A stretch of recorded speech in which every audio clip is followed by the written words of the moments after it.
Okay, ladies and gentlemen, I hope you can hear me. Welcome to today's session. My name is Ian Muiga from I Choose Life Africa. Karibuni sana. I can see the different universities that have been able to join in today's session. We are on the 21st of March 2025, and we're going to have an exciting session today on one of our modules on leadership and governance. So, karibuni sana to the different teams around the different universities. Welcome to today's session. I'll be taking a quick roll call to know who we have or who we have in this particular training so that we can know which university is leading. Mwaka, kindly continue taking the scores on the scoreboard so that we can know which university is leading and which one is needs to pull up its socks. So, Mwaka, are you there? Yes, I'm here, Ian. Yes. I hope you are keeping the scores because Yes, I am. I remember last time Machakos and Laikipia were going head to head. So Yes. it will be very important to continue keeping that because one of our core values is, of course, attendance and timekeeping, and that's a culture that we're trying to inculcate throughout this training as we do it. So it will be very important to stick to it so that we can be able to continue inculcating those values in our lives and also among the shujas that we have recruited. So let me take a bit roll call. Let me start with Machakos. Mwaka, you can switch on your videos. Uh, Again, there's no excuse. Class, we all know 3 p.m. Uh, Okay, we you are know the drill. Yes, Mwaka. we are setting up here, and there was a class in the room with you, so we just need 5 minutes to set up. Then we'll be up and running. Okay, that's that's uh that's Machakos. So we assume Machakos at 3 also. You are not ready. Let's go to a different county like Kipia, Ali, or James. I need to see you guys.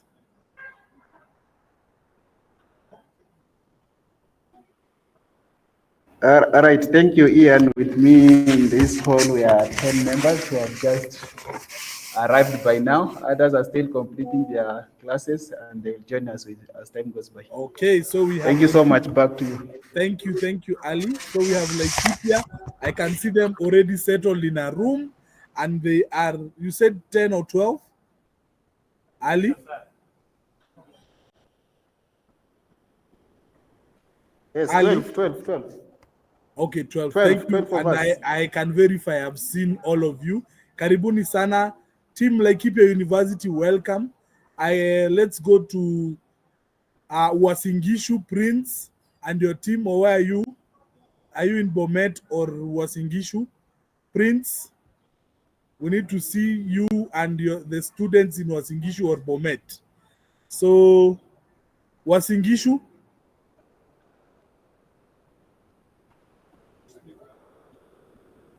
Wasingishu,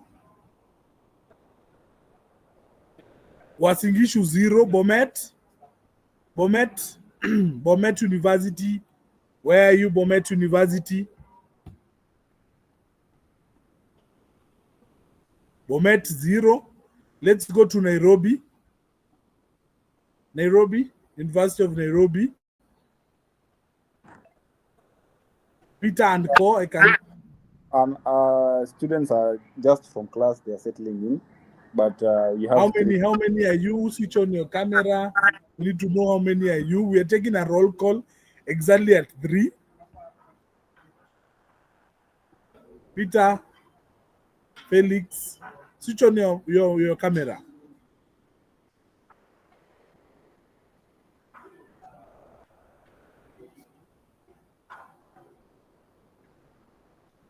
Okay.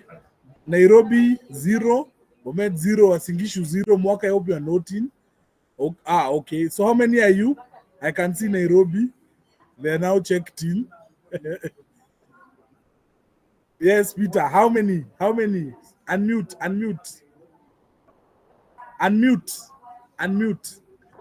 We are 5. Lights have gone. Okay, Nairobi then 5. I have verified that. I have seen. Thank you for switching on your cameras. As at now, let's go to Turkana, Echwa, and Co. Nicholas Korir, Echwa, and team. Let me see the students from Turkana University.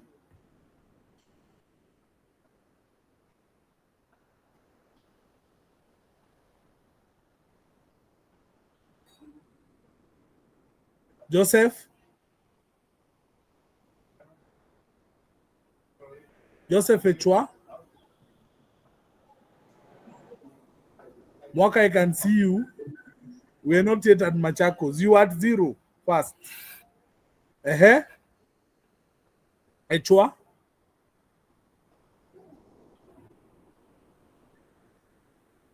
Turkana 0. So we have Laikipia and Nairobi that has students seated, and Machakos. Mwaka, count yourselves now. You can switch on the videos we need to see. Prince, we're still waiting for you. I can see you are joined from Wasingishu and the team from Bomet, but we need to verify how many you are by you switching your cameras on. Mwaka, go ahead. Unmute. Unmute, Mwaka, I can't hear you. Unmute.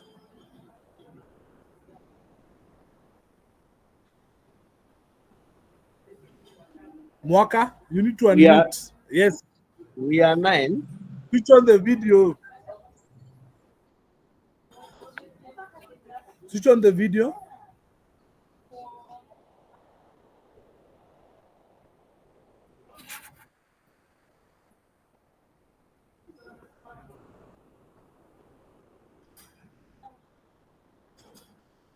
Okay. That is Mwaka and team from Machakos. So, ladies and gentlemen, welcome to today's session. As I said, we are going to start exactly right now at 3:10. The different county officers, I have shared a link on OP. Kindly ensure that for the different teams that have already settled, we are going to start with the baseline. I have shared a link on the chat box, a forms link. Kindly ensure that each team has received the baseline tool, our evaluation. Kindly ensure that you have it and you start by filling the baseline evaluation tool. So this, again, by now we know the drill, is to able to measure where we are at as far as leadership and governance is concerned, what you know already, and then it will help us to, as we intervene, to be able to know the gaps and ensure that we have attained the impact that we're looking for and the change that we're looking for. So the different county officers kindly ensure that the students have gotten the link. It's on our chat box, it's on OP. Kindly you can open that particular link and fill in the set of questions that are there. So James? Yes, yeah. Yes, you've gotten the link? Yes, and I've shared in the respective groups. Okay, kindly ensure that the students are filling that baseline tool. That is Laikipia. Mwaka or Stanley, one of you.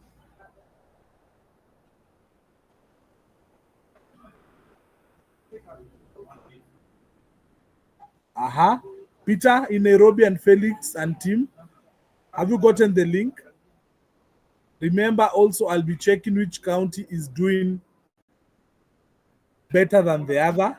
In as far as filling that tool is concerned, I'll be able to see on my end which county.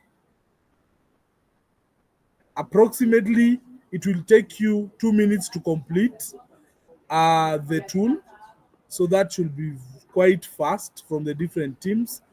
I can see the different responses have started coming in. I will be projecting and telling you which county is leading as far as this is concerned. Thank you. Thank you. Thank you. I can see the different responses, and they're quite fast. Thank you. We are, you're doing well. Let's continue filling in the tool from the different counties. As students are settling in, kindly, as they settle in, share the link in the respective students groups.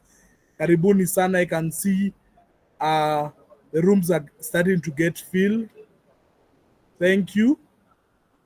There's a tool that we are doing for leadership and governance for today's session. The teams that are joining in independently for different reasons, kindly ensure you've checked on the chat box and filled in the baseline tool on that particular link. Thank you, Nairobi. You can see the link has been shared in your group. Ensure that you're filling it. Team Trukana, are you ready? Trukana, we didn't hear from you. Team Trukana.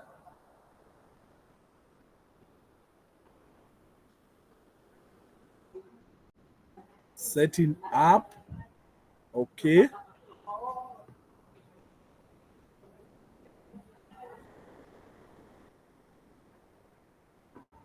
We're doing.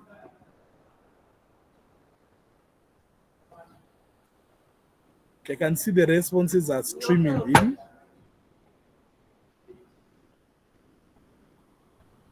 Continue the different set of questions. Easy to fill. There are choices. There are others that you must use the text.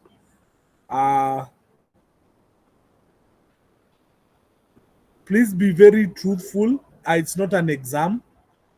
This is just to ensure that we know where you are at as far as the different aspects are concerned on public funds allocation, public expenditure management process, the budgeting process, the auditing process, a bit of corruption and how it's managed, and then transparency and accountability, and then the different roles, elective roles of elected leaders and their qualifications. So kindly feel free to answer or give genuine answers, because this will be able to measure where we are at as we continue intervening. Please continue doing the different responses.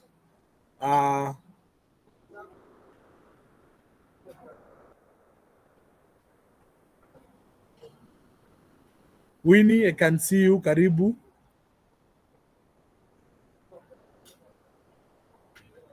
Wasingishu, Prince, you've been around or in Bomet. We've not heard from Bomet or Wasingishu. Can you guys hear me in Bomet or Wasingishu? Any student, feel free to unmute and talk to me. We are Singishu, we are available. Switch on, let me see. Sammy, you are around. Let me switch on your video. Good. How many are you? Wasingishu kume mmekuwa. How many are you? Good, good. That's a good number. How many are you, Sammy? 12. Let me see again the video. Others are still coming in. So Wasingishu 12, but you guys were late exactly at 3. So have you shared the link for the baseline, Sammy? Sammy? Yes. Have you shared the link? Are they doing the baseline? Yeah. Or you've shared on the group, eh? Yes. Okay, let's continue filling in the baseline. I will be giving you which county is leading as far as that is concerned.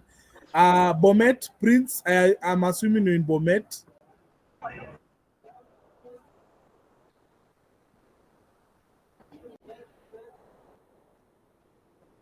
University of Eldoret, I can see they've joined. Turkana University.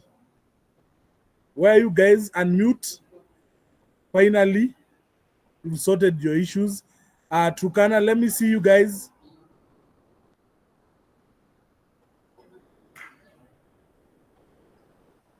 Turkana and Bomet, they're the two. And where is my friend from Bomet? James Nyansinge, where are you today? Yes, Ian, niko ndani. Yes, but we can't hear from Bomet ever from when the training started. What are you guys doing? No, it's only today that we've had some technical problems, but we are trying. We are joining. Okay. Are you at the university? Yeah, we are in the university. Okay, I can see University of Eldoret. James, when you're ready, you'll tell me. We'll take the roll call. University of Eldoret, we can see you are settled in. Thank you. I suppose that's where maybe Prince is at. Thank you.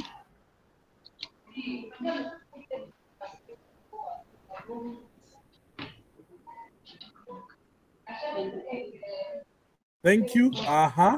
Prince, I can see you with a team of students. Unmute. I talk to them.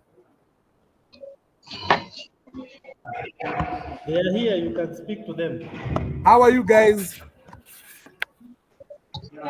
You're fine. How many are you? That's University of Eldoret.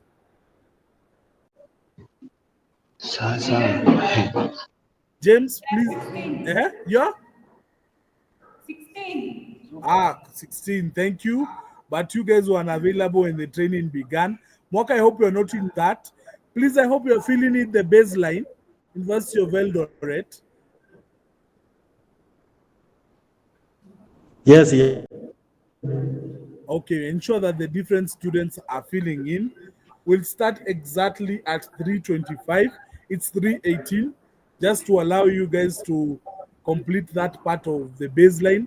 Ensure the different students, they have been able to fill in the baseline so that as we begin, we can have that particular data. Our team from Niger, I can see a message from Pastor Rastas saying that the universities and schools have been closed for 2 weeks because of Ramadan. They will join shortly to hear, then present to them when they what we cover today. Thank you, Pastor Rastas, for that. The students are not able to meet today in Niger because of Ramadan, but I hope they will be joining. Pastor Rastas is joining to listen in and share.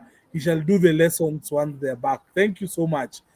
Those are our Niger brothers and sisters saying that today they could not be able to join, but we are glad to have Pastor Rastas and the team that he's with joining in.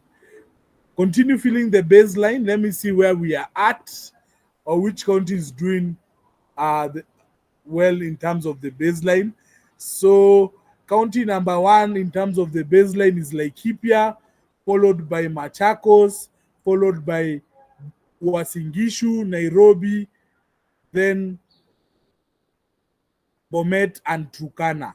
So Turkana and Bomet are lagging behind, and Laikipia and Machakos, these teams from Machakos and Laikipia, as far as this is concerned, they are doing better than the different counties. So Uasin Gishu meachwa nyuma, mko na mchezo. Nairobi pia wako na mchezo, but others have seen the opportunity and grabbed. Team Laikipia, good job. Continue filling in the baseline. Asanteni sana. We'll start exactly at 3:25, and then we'll continue with the lesson of the day. So continue, wind up. I'll stop when we hit the target of 100 responses so that they can be useful in evaluation. So until then, I will continue urging the different teams to pull up the socks as we continue collecting the data.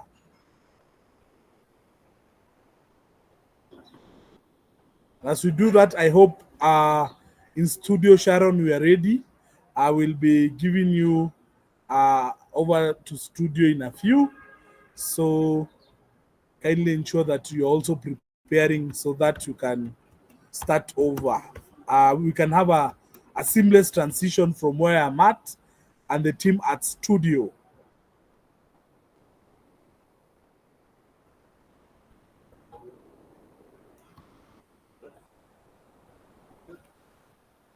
Three more minutes.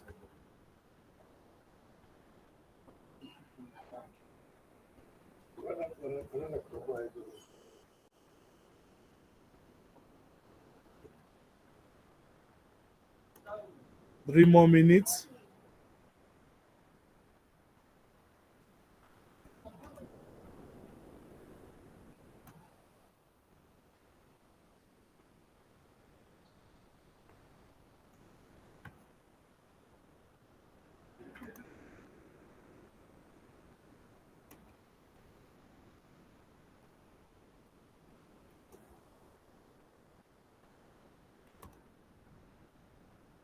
Two more minutes, ladies and gentlemen. We are at how many responses now? We are at 80, 20 more.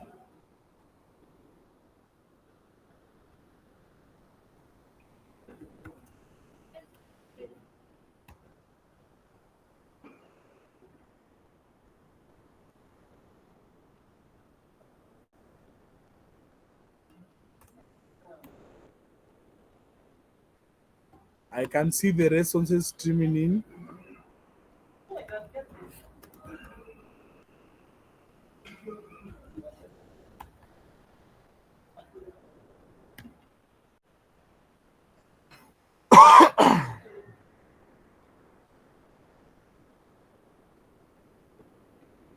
Okay, we're doing well, almost at the 100 mark. Let's continue. Let the responses keep on coming. We have about 1 minute to do this.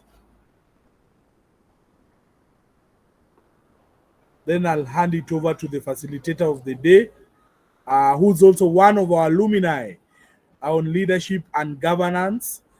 This guy who was involved in leadership here in Nairobi, especially in Kibra, came into full-time I Choose Life staff for about 5 years. He'll tell us more about himself and what he did so that we can hear from him. So this is one of us. If you see him present, and then one of our very own county officers from Wasingishu, which is a model county as far as leadership and governance is concerned. So they'll be doing this together with Prince. I hope, Prince, you're ready so that during the transitions you can come in and co-facilitate with Vincent. So, ladies and gentlemen, it's exactly 3:25. I want to give it up the session to the facilitators of the day in studio, and then Prince will be co-facilitating or leading the discussions on leadership and governance. Thank you. We have hit our mark. Thank you so much, ladies and gentlemen. I would like to take this over to studio. And one of the facilitators today is an I Choose Life alumni. As I've told you, he was involved in leadership a bit in Kibra sub-county here in Nairobi during the time of the late MP Ken Okoth. Then he came into full-time staff at I Choose Life Africa for about 5 years. Right now, Vincent transitioned to Global Peace Foundation. So, ladies and gentlemen, help me welcome Vincent Ayako, one of our alumni, to continue with the session together with Beneza Mwangi from Wasingishu County. Over to you, studio. Take it over. Thank you for clapping. Thank you. Welcome, Vincent and team. Karibuni sana.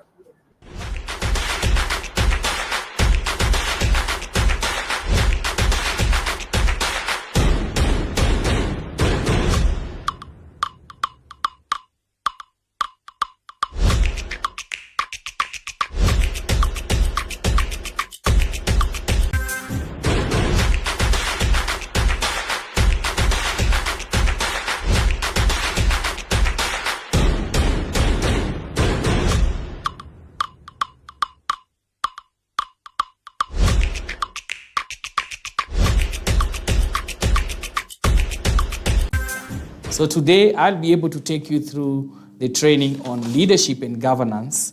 And the session, I believe, will be able to run approximately 45 minutes. And we'll be talking about the different levels, the different functions of governance, be it national government and the county government, and welcome aboard. So SEALs, I was once a SEALs. I was once a SEAL at I Choose Life Africa, and I'm telling you this is a program that will be able to prepare you to be the next generation of leaders who are moral and innovative and willing to live for the sake of others. So welcome aboard. So we'll start by talking about the public expenditure management cycle. I know all of us, majority of us have been able to interact in the public expenditure and management cycle or county planning and budgeting process at one level or the other. But for those of us who have never participated in this session, this will be an opportunity for you to learn. So thank you very much. So we'll start by expounding what is public expenditure management cycle. So this is a process whereby the process of managing full function related to government expenditure and control. So the key emphasis here is a process of managing government expenditure and also putting system of control. This refers to both two levels of government. You remember the 2010 Constitution came up with devolution, where we have two forms of government. We have the national government and also the county government. So what are the objectives of the public expenditure management cycle? One, it addresses the macro or physical discipline and stability, that is avoiding public finance crisis and reduction of poverty. So before the government, both the national and the county government spend any resources, there have to be proper guidelines to ensure that there are checks and balances to ensure that there is control. And these particular expenditures have to be driven by the people. The people need to prioritize what they want to be done. And once they've been able to prioritize these particular interventions by making key decisions on priority areas, they're able to do what is called planning and the budgeting process. Once they've done the planning and the budgeting process, then we go to the implementation of what has been approved. So after doing the implementation, of course, there'll be the bit of monitoring and evaluating what was planned. Did we get value for money? Were we able to implement the priorities that were given by the people? So there are those four key components when we're talking about public expenditure management cycle, whereby number one, we need to talk about the key decision-making aspect by prioritizing the interventions. Once the interventions have been prioritized, then we do the planning and the budgeting aspect within 1 year. And then once that is done, then we go to the implementation of the intervention and eventually monitoring and evaluation. So in summary, the layman, those are some of the interventions that we are going to look at. So moving to the next level, we have different levels of government, as I mentioned. The 2010 Constitution that was promulgated was able to come up with two distinct levels of governance. That is the national government, which is headed by His Excellency, the President currently, His Excellency, Dr. William Ruto. And also we have the 47 county governments. So that meant that initially, before the 2010 Constitution, all this implementation, the planning and the budgeting process were being done at the national level. But with the coming of the 2010 Constitution, we were able to create the 47 county governments, which are headed by the governors. And the governors are normally allocated resources, around 10 billion shillings, to be able to engage in various aspects of development. So within the county government, we normally have the county assembly. The county assembly are the members of the MCAs, as we so call them, who are elected by the people, and they are representing the voices of the people at the county assembly. Under them, we also have, under the county government, we also have the speaker, who normally chairs the debate in the county assembly. And we also have the county assembly members, the MCAs. And then we also have the county assembly committees that are able to represent different sectors. It can be education committee, it can be agriculture committee, it can be ICT committee, it can be different kinds of committee that are able to spearhead different kind of intervention in terms of development. And then we also have the county assembly administrators. We call them the admins.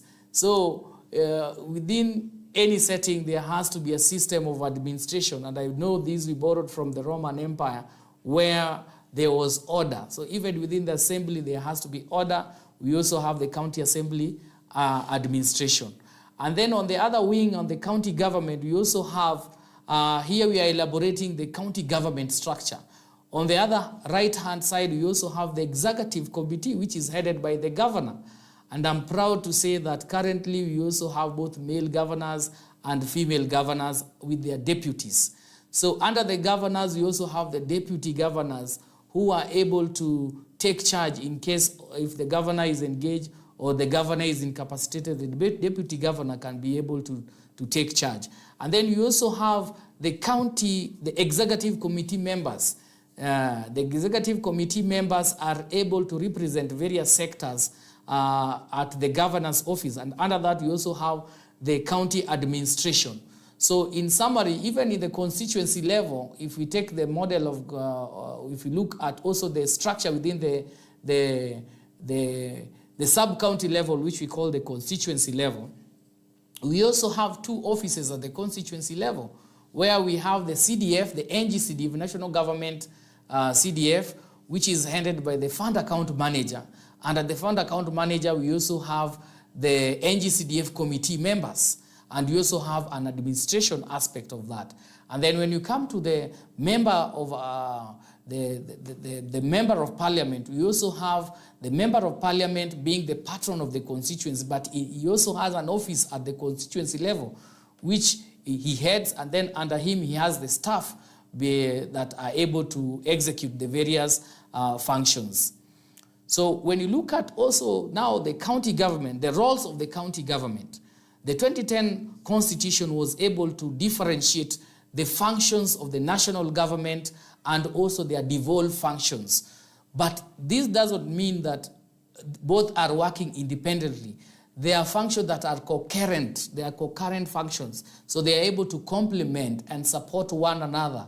And there's the aspect of teamwork. So in order to avoid duplication, the 2010 Constitution was very clear to separate functions for the national government and the county government. For instance, we are going to look at the county government function. What are some of the devolved functions? Some of the devolved functions are healthcare. Health is a devolved function. The ECD, yes, the government also supports the education, but they are limited to ECD and also the technical, the vocational training centers. They also support that. Under the county government, you also have water and sanitation function. We have agricultural extension function under the county government. We also have, they also engage in the county planning and budgeting process, where they come up with the CIDPs, where they are able to, the members of the county assembly through public participation are also able to prioritize the ward interventions or the constituency interventions, aligning themselves with the devolved function so that they are able to have a proper structure of identifying people's priority, planning and budgeting for those priorities, implementing those particular devolved function, and also the bit of monitoring and evaluating how those functions were executed, whether the people got value for money or not. We also have the economic development functions. We also have the social services such as sports, youth empowerment, the cultural aspects are also a devolved function. And then we also have infrastructural development.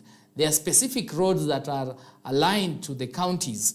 We also have healthcare, education, and also public participation in governance, which is key. So when you look at the principles of governance and national value under Article 10 of the Constitution, it is very clear that we need to live in harmony in terms of equity, equality, distribution of resources. So the principles of governance and national value, that is Article 10, is also quite clear on how we need to run our county government. So looking at this particular intervention, what is the role of the young people in promoting public participation? The Constitution, Chapter 1, that talks about the sovereignty of the people, that power belongs to the people, and this power can be exercised directly or indirectly. Indirectly through their elected legislators. It can be members of the county assembly, it can be through the senators, it can be through the MCAs. So they are exercising their power indirectly. They have delegated their sovereignty to the elected leaders. But where they feel that these leaders are not representing their interest, then the people can also be able to take this power to also execute their power directly. That's why we say the Constitution of 2010 is alive and kicking.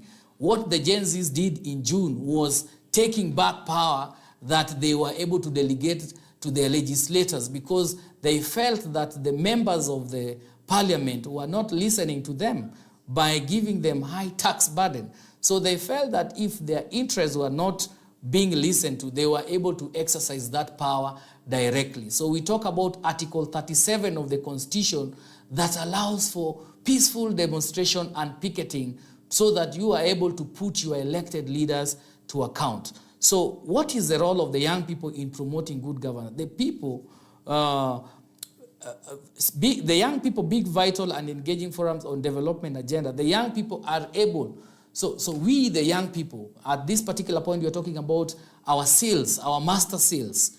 Do we take part in the county planning and budgeting process? When we are called for public participation, do we just go there as participants, or do we actively engage to ensure that our voices are heard and the people that we are delegating our power to execute this particular function listen to us? So what is the role of the sales right now? What are the role of the young people? Your role is not only to go there, participate as a spectator. You need to go there and ensure that the constituency where you are coming from, I come from Nyando, we are affected by the floods. We know we need to have better schools. We also need to have better hospital. We need to have better roads. We need to have proper security. So if you as a person, you feel that there are certain issues that need to be given priority, you as a young person, you need to take part during county planning and budgeting process and going to public participation forums and voicing your priorities and ensuring that you are not only voicing your priorities, but they are also taken down and given the proper consideration during the budgeting process. So the young people can also mobilize when you feel that your resources are not being used properly. You are at liberty. In fact, the law says you only need to notify the authorities of your planned demonstration. You don't need to get permission from them, because the Constitution has already given you the power in Article 1, where we are talking about the sovereignty of the young people, the sovereignty of the people, where you feel that your leader is not representing you well, or the aspect of funds being embezzled, then you can mobilize your people within your respective ward, within your respective constituency, or within your respective county to go and agitate for good governance. So I want to talk to the young people. Let us stop being passive, taking the passive role in promoting good governance, accountability, and transparency. Let us come together and ensure that we are able to have a proper country that is run well through accountability and transparency process. And this can only happen when all of us participate in ensuring that our leaders are able to govern as well. So the young people have a role, and it is not tafadhali. So I'm not inciting you, but I'm just telling you, be uncomfortable when you see bad governance. Voice your concern. When you see drainages, when there is no water, the water is being rationed, you get it once per week. Go and ask why there is a problem. Where I stay, I realized that there was a problem of people vending water to us by water bowsers. So the question I asked, where were they getting this water? I was able to mobilize the Residents Association and went to talk to the county government.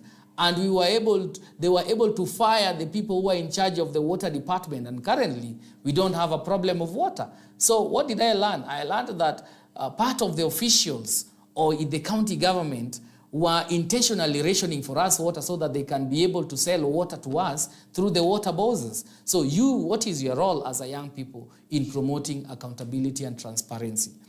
So we also need to talk about the aspect of public participation. Public participation, what is public participation? This one is, you'll be able to find it under Article 10 of the Constitution when we talk about principles of governance and national value. So before I expound about public participation, I would like to highlight for us the seals. What are the provisions of the Constitution that are very, very instrumental? You don't need to be a lawyer to understand this. So some of the key articles in the Constitution that talks about your interest and my interest, we talk about the ECOSOC. We talk about Article 43 of the Constitution that talks about the socio-economic rights of the people, education, health, environment, good governance, proper housing, proper health care. If you read Article 43 of the Constitution, you'll be able to note that those are some of the key issues, the pertinent issues that we, the people, need to ensure that we get proper services based on the budgets that are allocated. And how can we be able to ensure that those services are delivered to us? And the services that are delivered to us, we prioritize and voice them to be prioritized in the action planning process. It is through public participation. So public participation helps in prioritization of the needs, but it also helps in promoting accountability and good governance. So when you participate in the county planning and budgeting process, you are voicing the priorities of your people, and you are also ensuring that the resources that are allocated to our elected leaders, be it the MCAs, the MP, the governor, are being able to use well. So what is public participation? It is the process where individuals, governmental or non-governmental group influence decision making in policy formulation, in legislative aspect, in service delivery, in promoting oversight and also development matters. It is an action or a series of action a person takes to involve themselves in affairs of government of their community. I love the people where I come from. When you hear a Luo saying, greeting each other, Serekal, how are you? They understand that there is no any other government. I am the government. You are the government. So what is the definition of the government? The government is me and you. There is no government sitting at a corner somewhere that we need to ensure. It is me and you. So we need to ensure that we put our elected leaders to task and also ensure that the resources, remember, the resources that are used to execute these particular services are your taxpayers' money. Can you imagine you are earning a salary and maybe you leave some resources in the house and you don't ask how those resources were used? So sometimes when you also allocate resources in the house, you assume you said, somebody asks you, maybe the house help or the wife asks you money to buy the unga and then to buy the cooking oil. And then the following day, you bought the unga today. Tomorrow again, you're told the unga is over. So you also need to ask questions, isn't it? The same way when you're paying taxes and you have to ensure that you have quality classrooms, you need to put the MP because the MP is in charge of constructing those classrooms. And also, if you don't have ECD centers, ask yourself within your constituency, within your ward, how many ECD centers are there? How many wards do you have? Do you have enough ECD centers within that ward? If you don't have classroom, go and ask. You need to map around how many public schools do you have in terms of primary and secondary schools. Are they enough? Is there congestion in those schools? Do you have desks in those classrooms? Do you have computers in those classrooms? Talk about when you also go to the county government function like the health level 2 and level 3 hospitals. Do you have enough hospitals within your respective county? Do they have medicine? Do they have human resource? So if you find those particular functions that are devolved either at the national or the county government are not enough, then you need to know which doors you need to knock to ensure that you are able to get quality services. So why is public participation important? Number one, it promotes democratic and accountable exercise of power. So remember, it is you who have delegated your responsibility. All of us cannot go and represent ourselves in the county assembly. We need to be represented through our elected leaders. We need to be represented through our MPs. So remember, they are in those county assembly and the national assembly representing me. So if they are in those houses and they're not representing me, then we have the power to even recall them by collecting signatures and following the due process and ensure that that person is brought back home. Majenzi wanasema asalimiwe. Mimi nasema akisalamiwa, anaweza salimiwa through collection of signatures and ensuring that we recall that particular MP or that particular MCA. So public participation promote the aspect of promoting democratic governance and also ensure that we have accountable leaders. It also fosters national unity by recognizing diversity.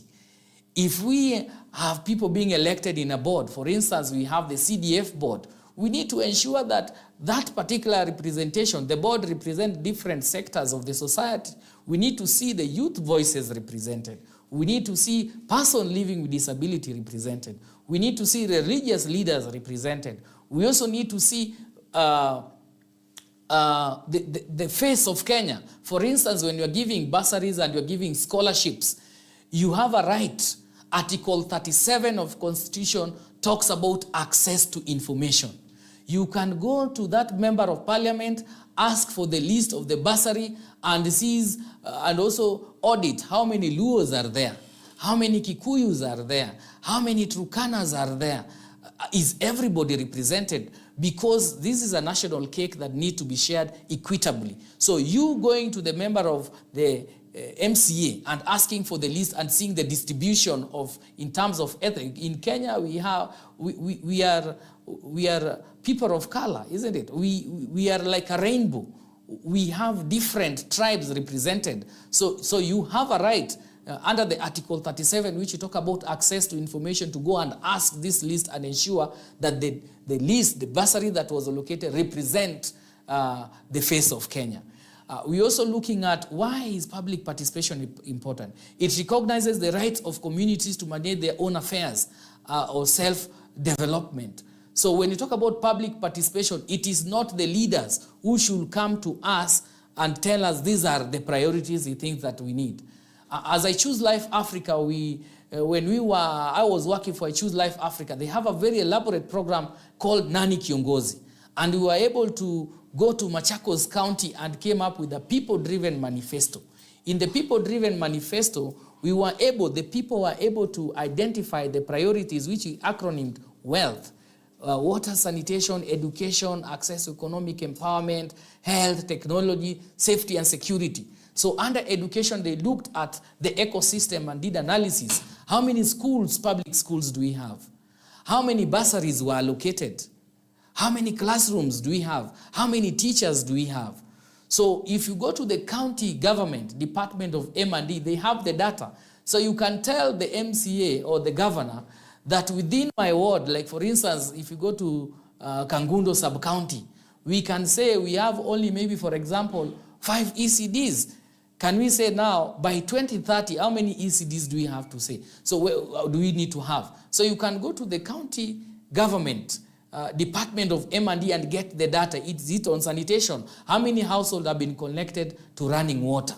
So if there are 10,000, you say by 2030, we need to see this number is moved from 10,000 to 50,000. When you're talking about security matters, and you ask, you do go to the M&D department and say, how many streets have been collected to security camera to enhance the security of the county? You say maybe in major roads we want to see different cameras put in place to ensure that our county is safe. So public participation promotes democratic and accountable leadership. It promotes national unity and recognition of diversity. It also helps in the check and balances of the powers of the elected leaders, because if these elected leaders are not put to check, then we can be able to have dictators, autocratic leaders who will be leading by iron fist. So public participation is very, very important. So what are the principles of public participation? It has to embrace inclusivity, person with disability. We need to look at minority groups need to be represented. We need to know that Kenya, we are a multi-ethnic community. Every community need to have, feel that they are part and parcel of Kenya. It also promotes, the other principle is transparency.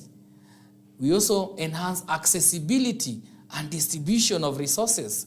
We also have the principle of public participation also need to look at the timelines. So we normally plan within 1 year. So within this year, do we, at the end of the day, when you're doing monitoring and evaluation of the priorities that we had, were we able to achieve those targets within the planned time frame? So the principle of public participation, the other principle of public participation, it has to promote information and education. We can talk about civic education. You need to sensitize the people on any intervention that is coming. You need to also to feel from them. You need to hear from them whether they are in support or are there gray areas that need to be addressed. The other principle is the bit of promoting accountability and transparency. And the other principle of public participation, we need to have a feedback mechanism. We were able to prioritize, we said, within Nyando constituency, we needed to have 10 boreholes in the next 5 years or in the next 1 year. So when the 1 year elapses, did we achieve the 5 boreholes? If yes, it's okay. If we did not achieve these 10 boreholes, then we need to ask yourself, what were the reasons? Were those reasons valid? Were we consulted? Was there enough resources that was allocated to sink those boreholes? Why were the resources diverted? So it also promotes the aspect of feedback and reviews. So when you talk about the principles of governance, just in summary, it has to promote inclusivity, transparency, accountability. It needs to have a time frame. There has to be the aspect of civic education or information and educating the populace. It has to promote accountability, and then it also need to have a feedback mechanism. So the benefit of public participation, one, it strengthens democracy and governance. Number two, it will improve transparency and accountability. It also improve process of quality results in better decision making. Public participation also ensure that we get value for money. It also helps to manage social conflict. So if, for instance, we're looking at Kibra constituency being a cosmopolitan constituency, and we normally say Kibra is the face of Kenya. So when we are doing bursary and we find there are certain minority groups that are being marginalized, like for instance, when we're issuing the IDs, the Nubian communities were being marginalized through vetting process, and they're saying they are not Kenyans. But if we say they came from Sudan, everybody came from somewhere. The Luos came from Sudan, the Nubians came from Sudan, the Kikuyus came from Congo. So all of us now are Kenyans. So if we say everybody now needs to go back where they came from, it is not fair. So when the Nubian community were being marginalized in terms of issuing of ID, the government was able to listen, and currently there is no vetting process for them to get their IDs. The aspect of owning land, land ownership was a problem because they were perceived Nubians. And the government of Uhuru Kenyatta was able to recognize that the Nubian people are here by right and is their fundamental right to be Kenyans, and the president allocated them 288 acres to cater for the interests of the Nubian people. So being a leader, you need to ensure that it is not only your community that needs to be represented. You need to ensure and recognize that we are multi-ethnic community, and every interest group need to be factored in the decision making, in the planning, implementation, and monitoring and evaluation process. So also the benefit of public participation, it also promotes legitimacy, whereby every voice is represented. It improves service delivery and public for the public officers. Public officers are put into account, and they know that there are people who are waiting to see the delivery of services that are of quality, and the value for money is given to the people. It also provides a platform for greater diversity of citizenship. I've elaborated on that. Public participation is also important because it provides an opportunity for focused priorities, community concerns. And also the citizens become more aware of their community needs and how government responds to those needs. So when you call for public participation, I want to ensure that you not only go there to be a spectator, but be an active participant and be very keen. Always go there with a notebook and a pen. And you need to also turn your geography into community by organizing yourself into small community-based organization, women groups, various grassroots leaders, so that when you come together, then you are able to have a strong voice to champion for accountability and transparency.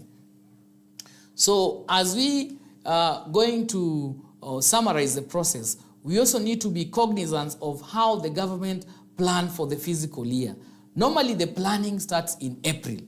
So in April, we start the fiscal planning process. And then in June, we normally table the supplementary budget. It's also good to know this particular process of the fiscal planning of the government.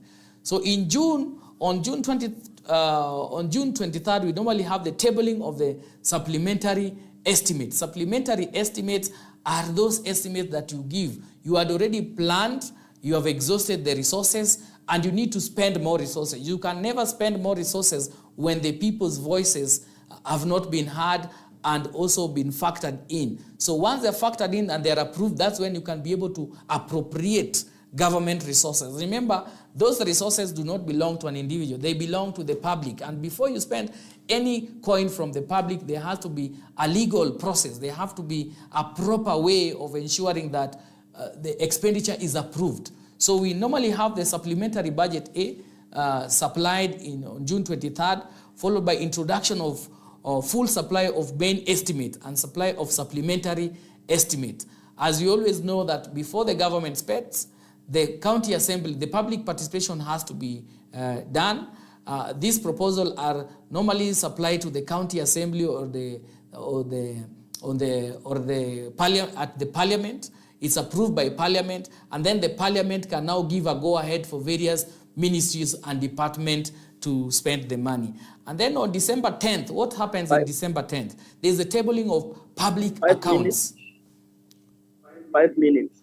Thank you very much. There's a tabling of the public accounts, followed by tabling of supplementary estimates, B, and then the departmental performance reports are also supplied on December 10th, followed by economic and physical update, introduction of supply for supplementary estimates, B. And then in March 26, what happens is the tabling of the supplementary budget, C, which also take part cognizance of public participation and approval by the elected leaders, whether it's at the county assembly, the MCAs, or at the national parliament by the members of parliament. And then we also have, in March 26, we have the budget presentation, the tabling of main estimate, and then departmental reports and plans are also prioritized. And then we have the introduction of supplementary supply of supplementary estimate C, and interim supply of main estimates. So we'll be able to share with you this so that you are able to read them keenly. So what about the public expenditure management cycle? It begins on April 1st.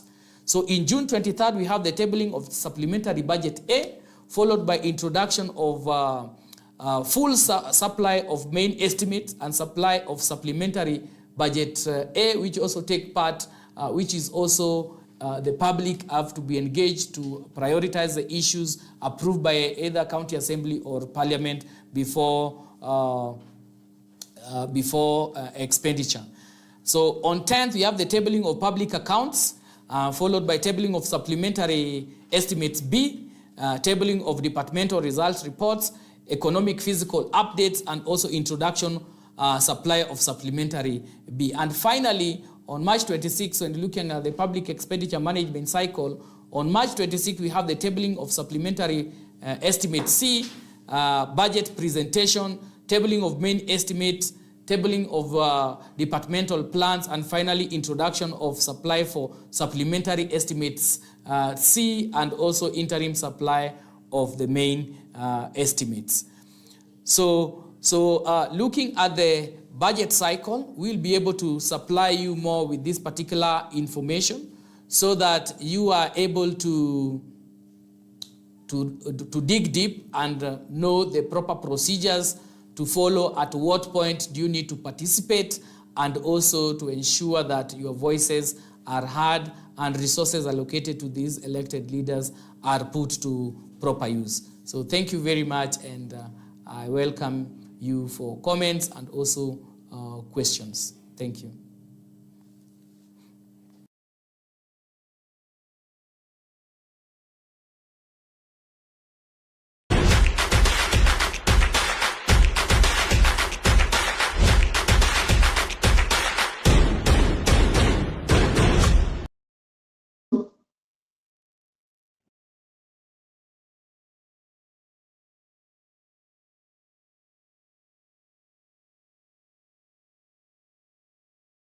Have followed through, and just a few insights from what Vincent has been presenting. He's spoken about the public expenditure management cycle. He's spoken about the county government structures. He's spoken about the role of the county government, including the devolved services, of course, the county planning and budgeting, the resource management, the infrastructure, the public participation, which is very key for citizens to, of course, just get service delivery from the county, both the county government and the national government, and of course the social services. And one of the key points that our facilitator has mentioned today is that the power belongs to the people. So you as the people, of course, you have the right to decide what government will do for you as a citizen. Of course, you have the right to decide if you need hospitals, if you need schools, and any other infrastructure that the government, of course, is planning to construct for you guys. So as we are continuing with this session, I would just like to open up this session for just around 5 minutes of interaction. Let us get your feedback from the specific counties that you are. Let's get your feedback. If you have any questions to ask, kindly put the questions through. We shall have your questions answered before the session ends.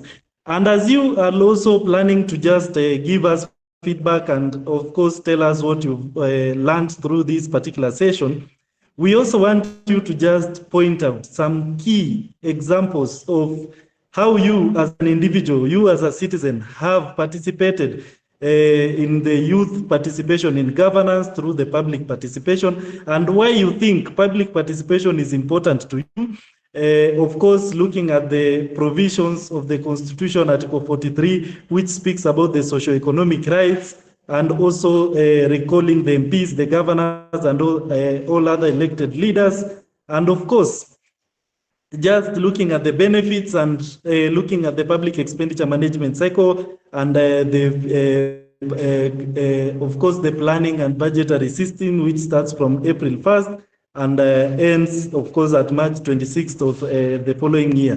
So let me just open this discussion. I would like to just hear from a few students. Let us put one student per county. Let us just hear your feedback. If you have a question, kindly put the question to us. So we will start with the Laikipia County. If Laikipia County you are there, you can just unmute, give us your comments for the session, and if you have anything to put across, just kindly do so. So Laikipia County.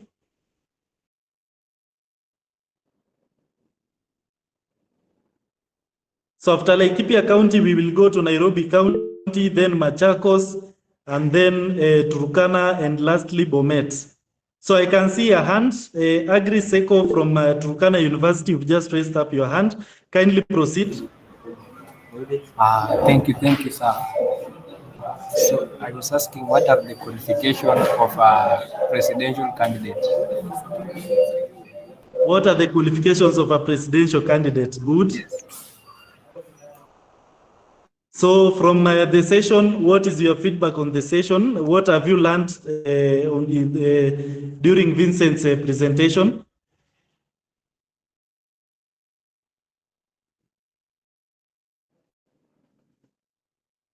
Agri?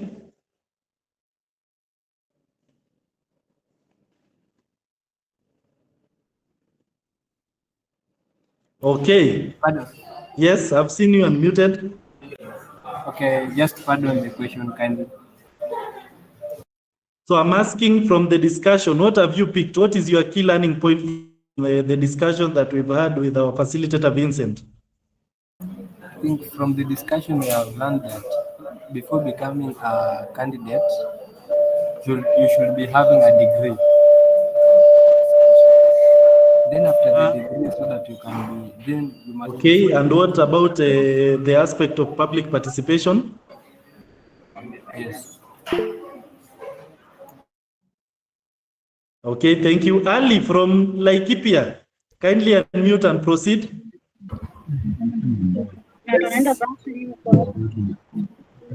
Oh, yes, I'm David. I've learned about the session was great, and I've learned about principles of public participation and also the benefit of participation.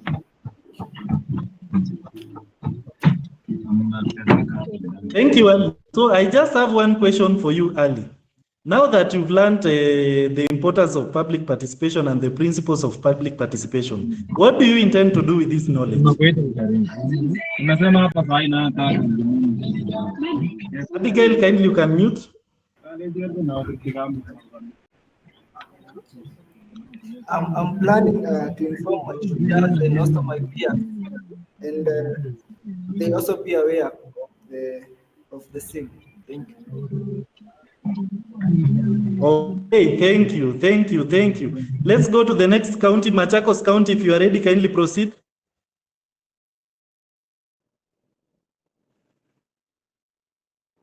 Machakos, any representation from Machakos? Yes, we have. Yes, hello. Hello. Yes, I'm Kuta Emmanuel Barasa. Yes, from my side, the session has been so good and impactful from my side. Okay, thank you. So what do you intend to do with the information that we've impacted you now in Machakos County? What do you intend to do? Do you intend to attend public participations? Do you intend to be part of the budget making process? Of course, before a budget is made, they come to citizens, they tell you as a citizen, what do you think the government will do for you? So what do you intend to do? What are the key learnings and the practices that you intend to, of course, carry out after this particular session? Yes, because I have heard that I am the government, then it means all engagements for the government, I must be there and I must be involved. Yes, that is my take today. Okay, thank you. Thank you. Power belongs to the people. So let's go to Nairobi County. Felix and your team. We have a question. Yes, kindly go through. Ask your question. Yes, now that I have a right to participate in everything, because I am the government, my question is, we always do public participation.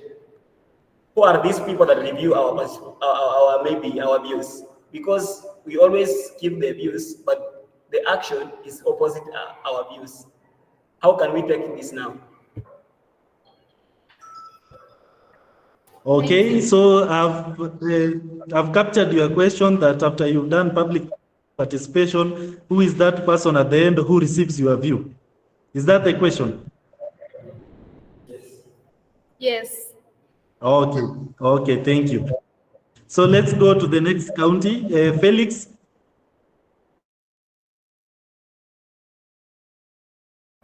Yes, Beneza. Yes, you have the students with you?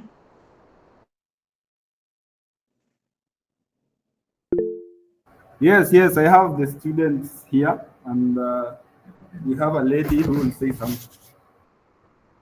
Okay, thank you. For me, I've learned that public participation, the youth take a bigger part in public participation.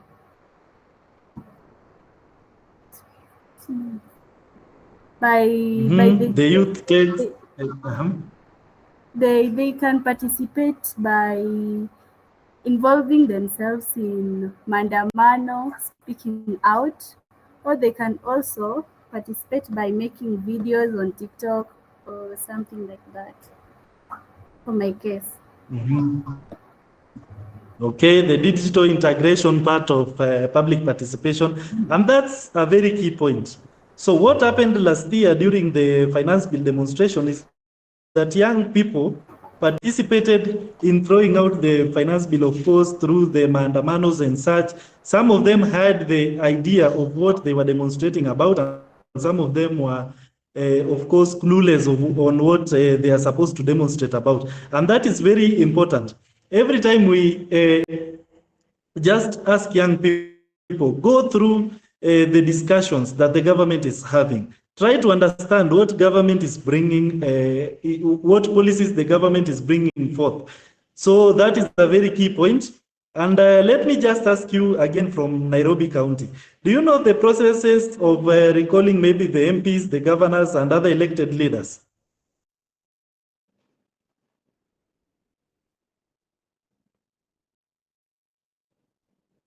Felix and your team from Nairobi?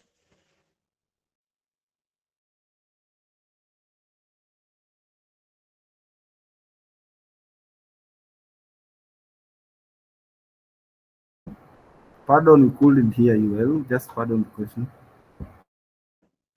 Yes, I've asked a question.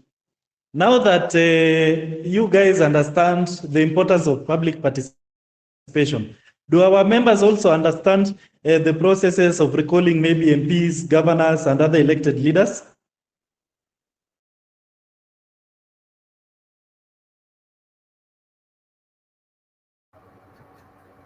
Yes. Okay, nice. So let's go to the next county. I think the next county is, of course, the Bomet County. James from Bomet County and the participants.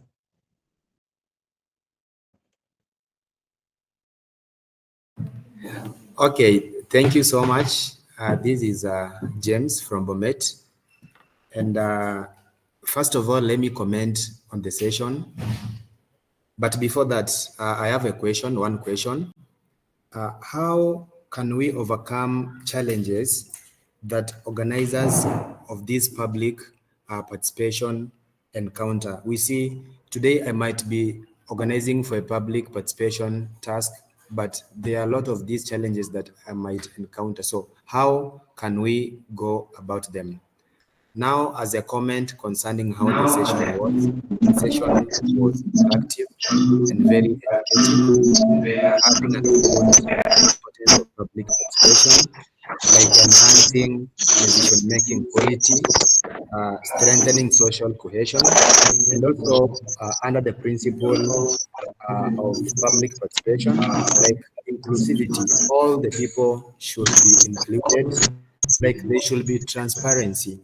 And now, as an application of this knowledge that I've acquired today, like in Bomet University, whenever maybe a law or a rule is supposed to be implemented, I think I am going to involve the Student Governing Council so that before the implementation of any legislation, at least a survey should be conducted from the comrades so that they can give out their views before the formulation of such legislations. That is all. Thank you.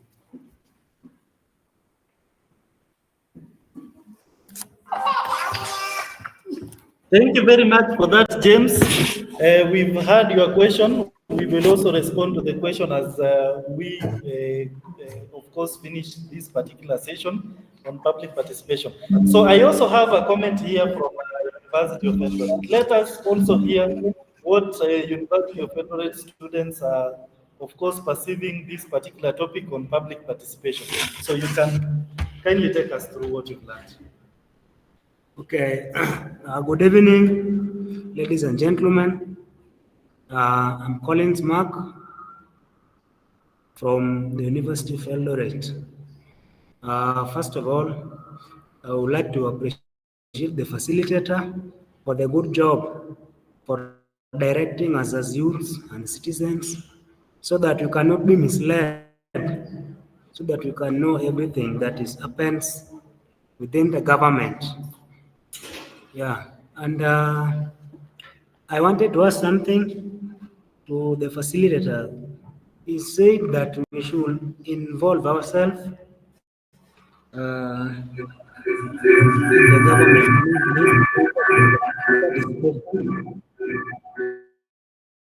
So I was asking, how can we involve ourselves in the government? Or how, because you said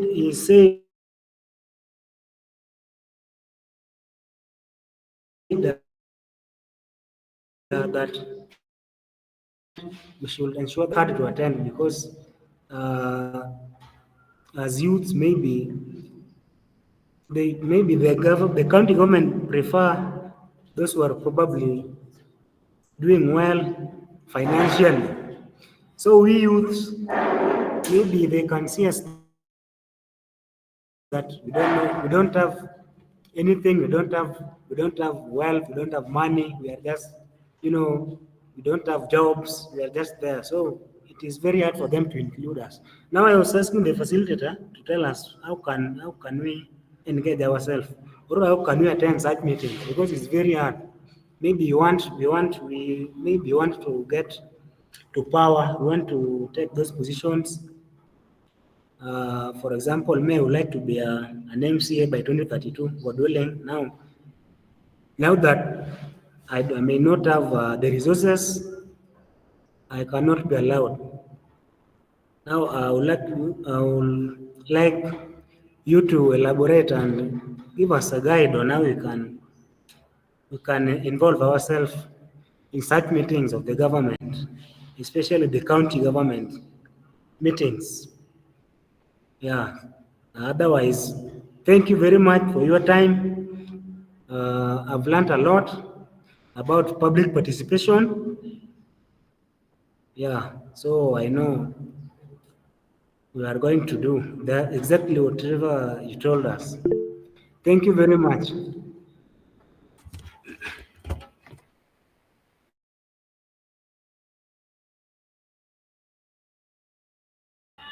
Okay, thank you. Those are very, of course, insightful comments from the students from, of course, all counties and universities. So I'll just, before I tackle some of the questions that you guys have asked, and now that I'm here also with the University of Eldoret students who will also assist me in tackling some of these questions, I would just like to read your comments on the comment section, whereby Caleb says, I personally have learned that integrity in leadership is paramount, regardless of whether in government or in a society.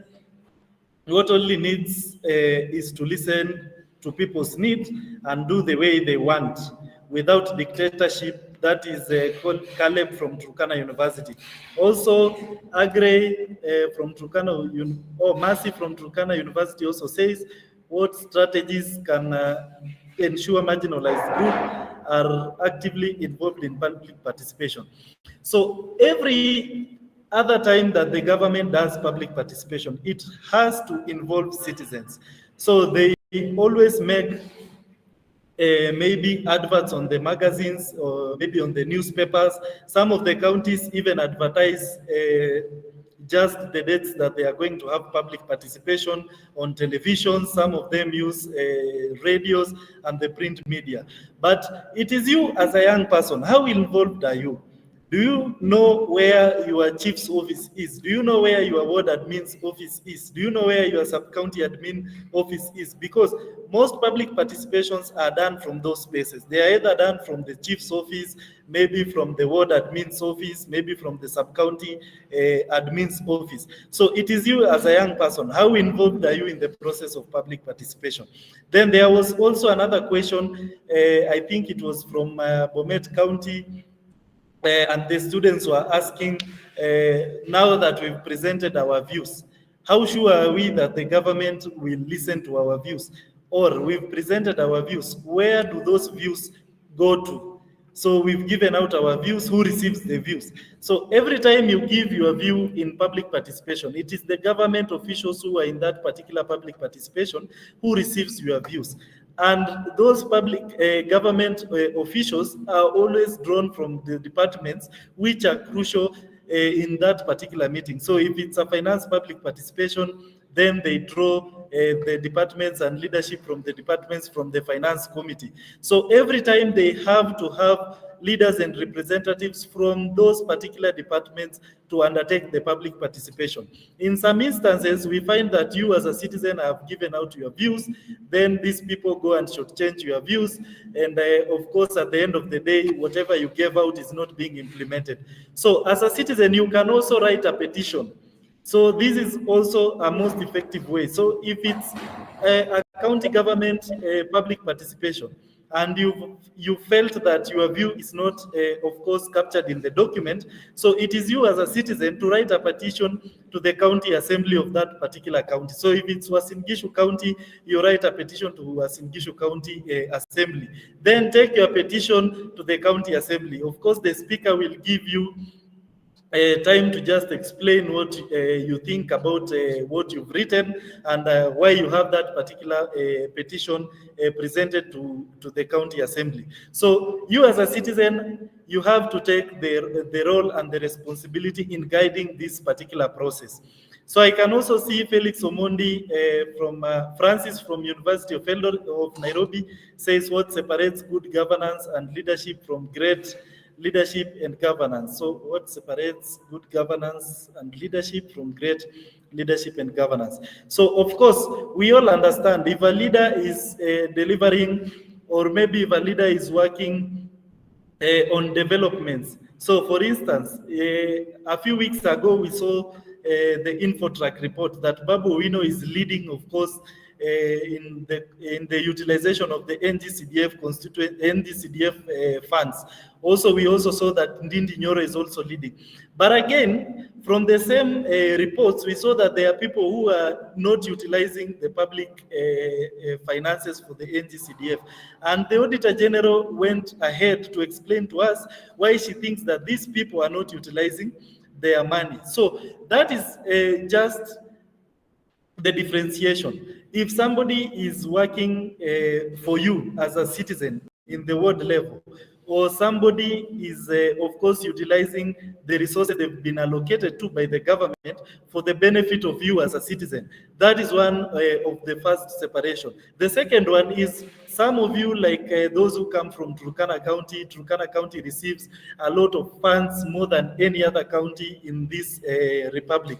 But it is you as a citizen to ask yourself, are those finances or are those resources coming to the benefit of you as a citizen, or they are benefiting just individuals at the, of course, county levels? So as we are also trying to answer this question, I think our team from studio, you'll be getting ready to just take us through the second session that we are having today.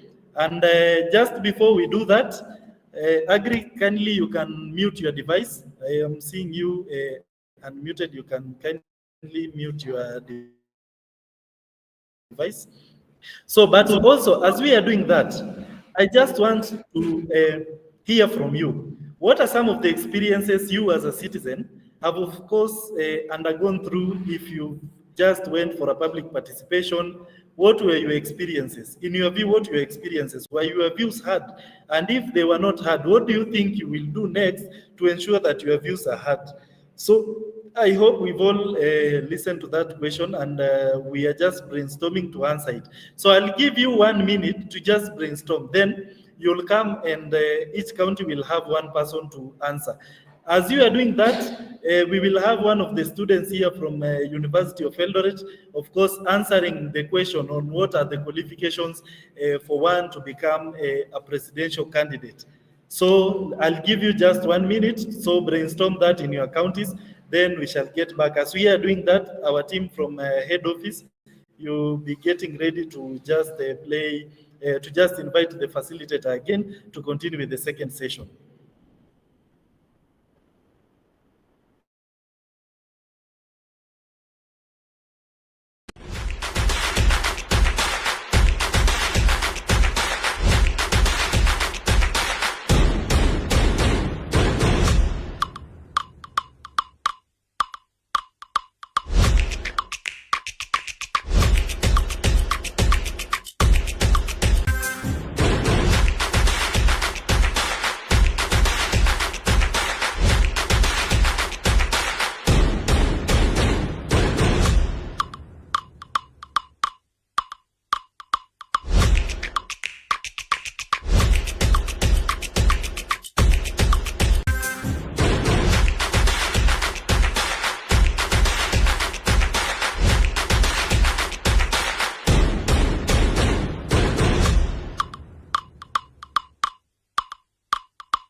Another one, you have resided in Kenya for at least 10 years. And the last one, having the ability to communicate effectively in English and Kiswahili. Thank you. Thank you. So you can add to what she has just presented. Good evening. I will add on that. On top of that, you must be eligible to be as an MP. The next thing, the person must not have been called or resigned, or have been not been removed out of office. Thank you.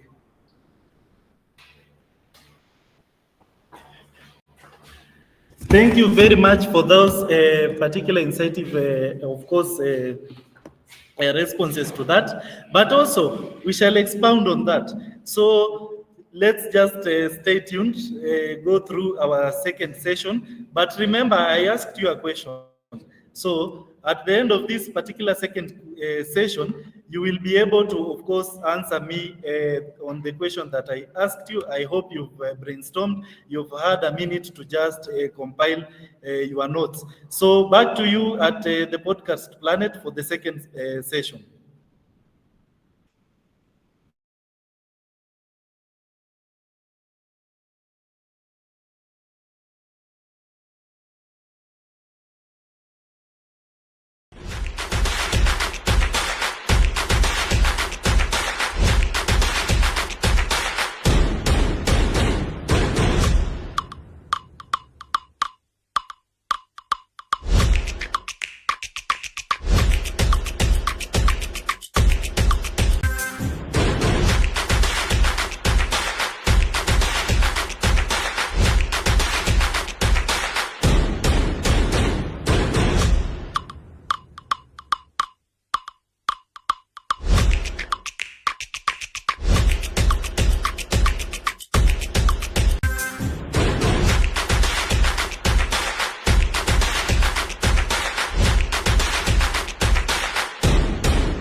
Welcome, ladies and gentlemen, boys and girls. My name is Ian Mwiga.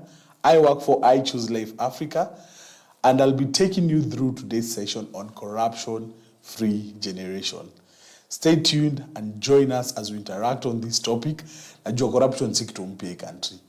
So I think we'll be able to learn from each other on the various forms, how corruption is manifested in this country, and how can we curb corruption, because in one way or the other, it affects me and you. And we'll be talking about how the extent of which corruption has been manifested in this country, and of course, the effects of corruption.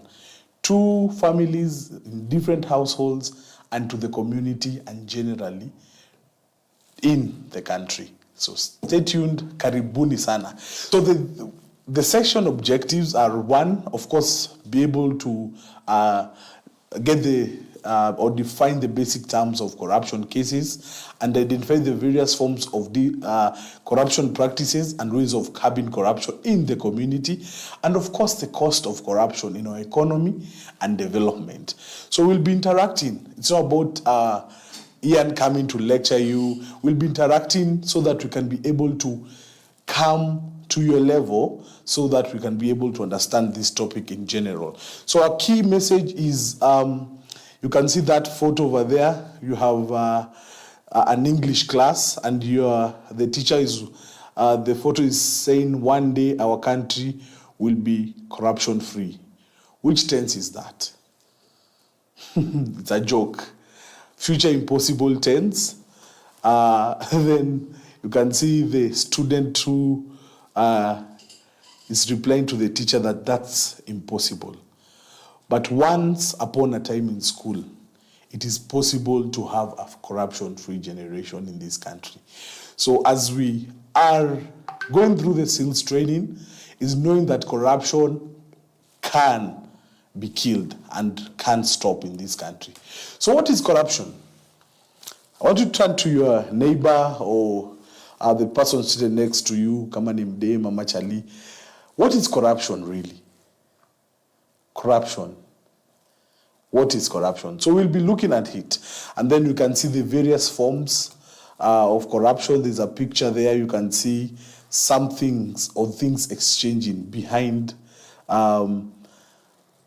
the cameras, as they call it. So what is corruption?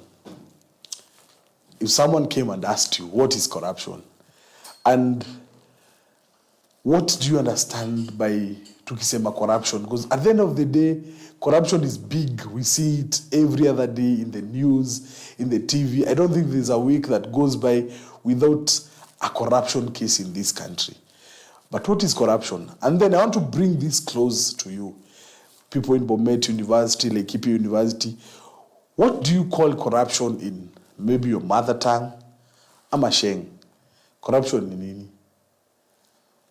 What are some of the words that Gen Z, we describe corruption to be?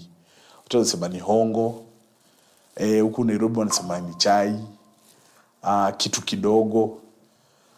But I want you to tell me or interact with your neighbors as you're listening to this. What do you call corruption for 1 minute in your mother tongue or in your local setting, in your school, in your university?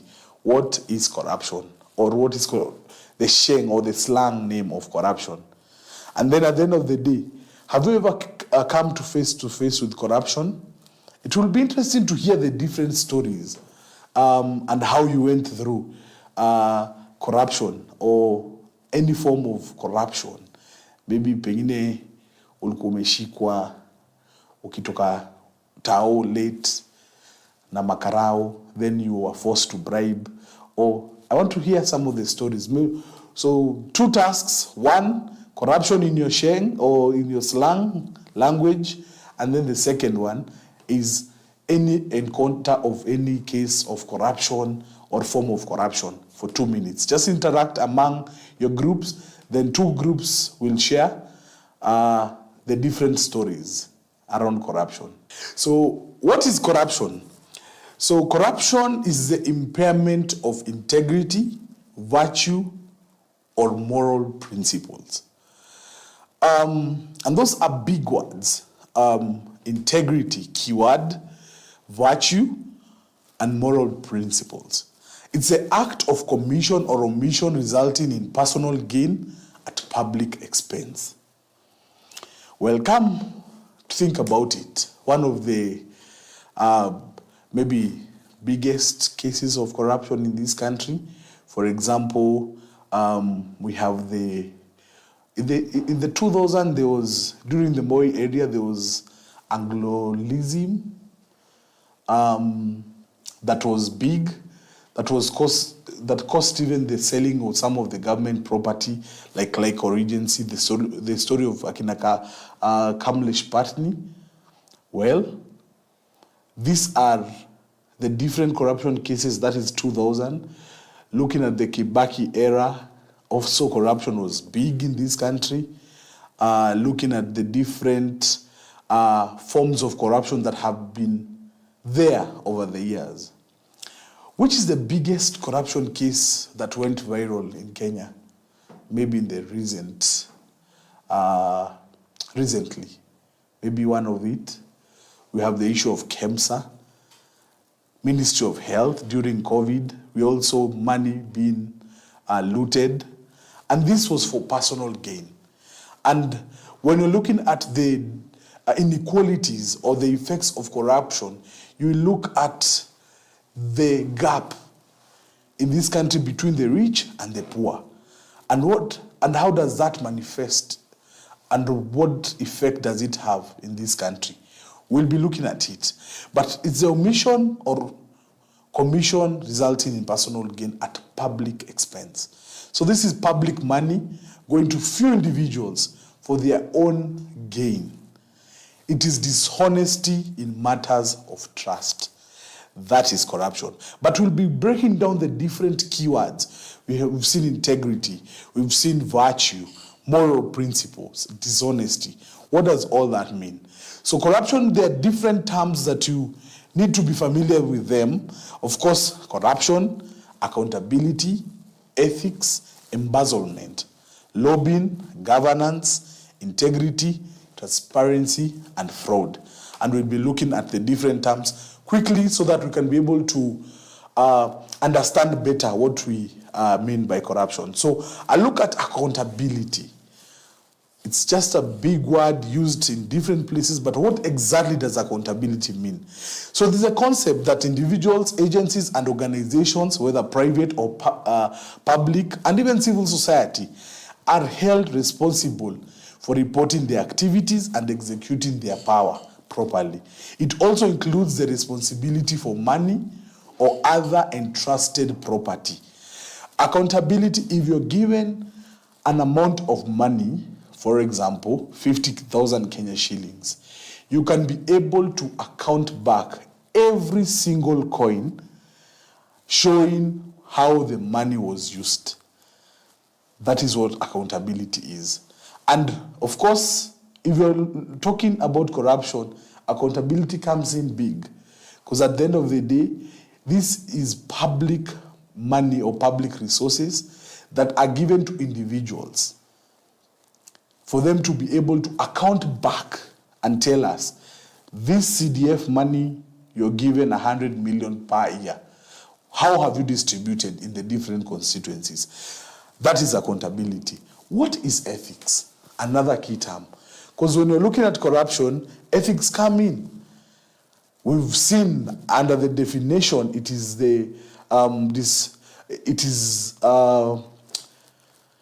the impairment of integrity, virtue, and moral principles. Ethics come in big because this is based on core values and norms.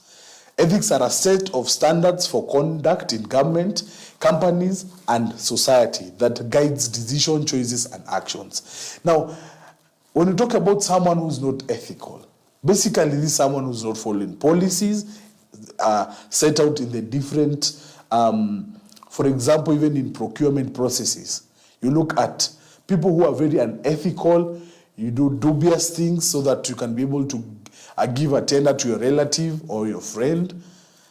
So ethics come in big when you talk about corruption. How about embezzlement? We've seen this quite often in this country. You hear money has been embezzled. Money that was meant for example, digging boreholes somewhere in Ukambani. But embezzlement, what exactly do we mean? Embezzlement is when a person holding office in an institution, organization, or company dishonestly and illegally appropriates, use, or traffics the funds and goods that have been entrusted with the personal enrichment or other activities. You have a vehicle, a government vehicle, but it's being used for your own personal activities, running your own personal activities. That's a form of embezzlement, because these are resources that directly given for public use, but someone decides he or she is going to use the resources for his own gain or redirects the funds. That is what we mean by embezzlement. It's not a new word, but when we're talking about corruption, of course, accountability is an issue, ethics an issue, and embezzlement is an issue. Lobbying. What is lobbying? These are keywords that will help us understand more when we talk about corruption. So lobbying is any activity carried out to influence a government or institution's policies and decisions in favor of a specific cause or outcome. Even when by law these acts can become destructive, it has some level of influence. Now, we all know the recent Gen Z protests against the finance bill. It started with different young people, civil society organization lobbying or perhaps trying to echo their views. So the whistleblowers, and we will be looking at it as we go on with the presentation or the session, lobbying is basically done by whistleblowers who want to lobby an agenda towards the influencing decisions and policies either in government or even in private sector. The next one will be integrity. And integrity is key here, one of the keywords when you're looking at corruption. Integrity is behavior and actions consistent with a set of moral or ethical principles and standards embraced by individuals as well as institutions. That creates a barrier to corruption. Now, Chapter 6 of the Kenyan Constitution 2010 is heavy on integrity. Because what has been leading a lot of corruption cases and individuals is this particular word. People who have no morals, who have no the virtue of integrity. That's why someone will direct funds towards his own personal gain, buying a house, a car, perhaps, the children going to a good school, at the expense of a village dispensary somewhere in this country for people not to access health care, but the money is channeled back to benefiting few individuals and their families. Now, key word integrity, which the Kenyan Constitution 2010 is heavy on, and transparency. Of course, transparency is another one. It's about shedding light on rules, plans, processes, and actions. It's knowing how. It is knowing why, how, what, and how much. Transparency. So this transparency, of course, ensures that public officials, civil servants, managers, board members, and business people act visibly and understandably and report on their activities. And they are able to account for every single amount of money that they have. So, of course, corruption is viewed as immoral. It is a decadence of values and morals. So corruption breaks the law, for it deprives from the right. There's useful gain for one to expense of another, leading to intentional or accidental biasness. So what are the trends on corruption over the years? There's a graph there you can see we have from 2006 up to 2015.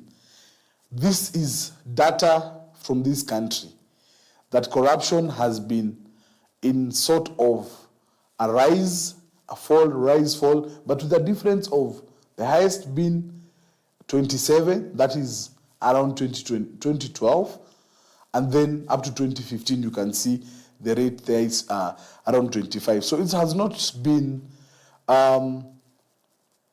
very, there's not been a big difference in this. So it is knowing that how this country has been heading, it has been entertaining corruption, and we are known as one of the corrupt countries in Africa as Kenyans.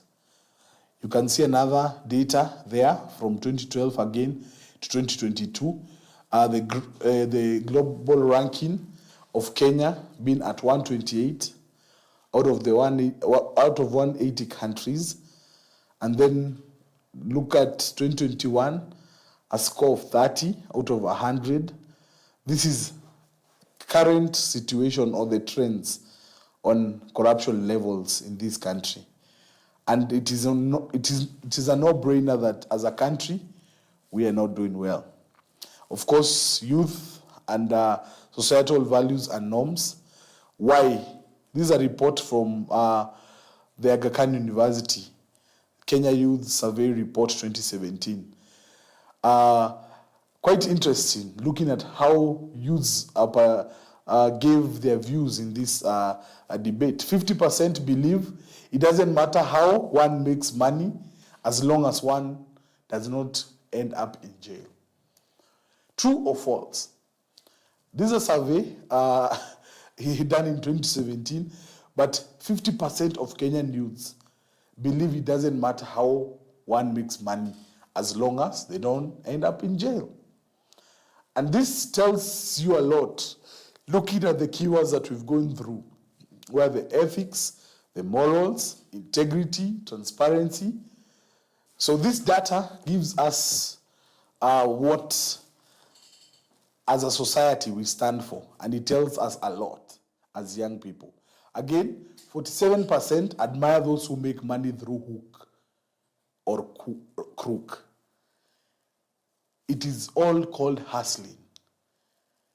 But remember what we talked about transparency. It is the what, the how, the why, the how much.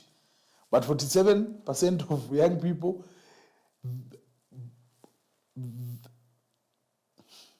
47% of young people, it is about the end justifies the means. And we may sit down there and complain. People are having money, are getting money, but we don't ask ourselves how. Bora unapata hustle. That is what we identify with. Another interesting thing is 30% out of this survey believe corruption is profitable. These are Kenyan youths, quite sad, and this is data.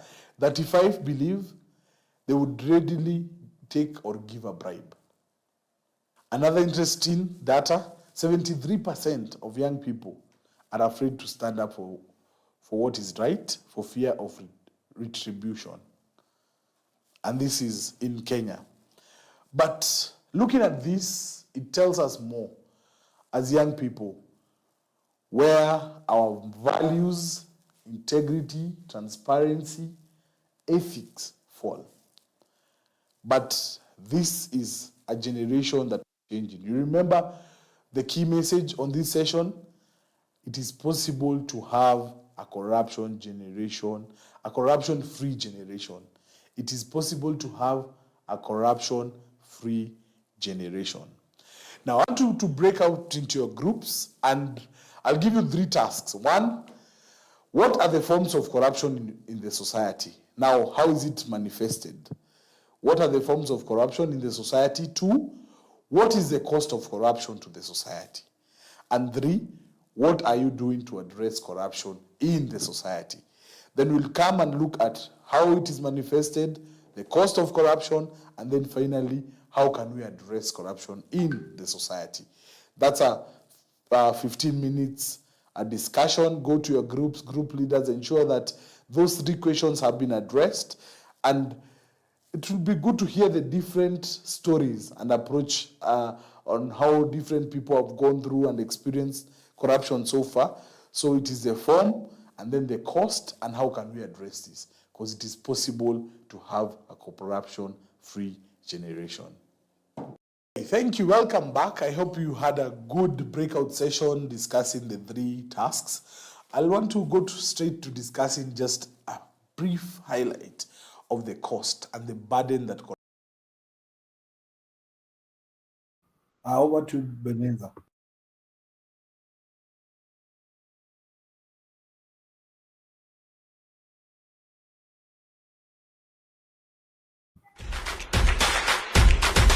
Things you can bleed.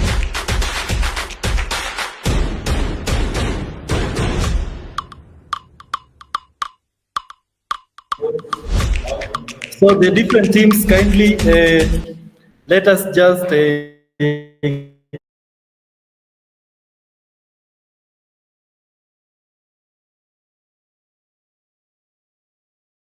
let's get just some few views. We will start this time round with the Nairobi County. So anybody from Nairobi County, just answer one or two questions so that we move on to the next counties. So Nairobi County, Nairobi University, Felix and the team. Yes, thank you. I can see you unmuted.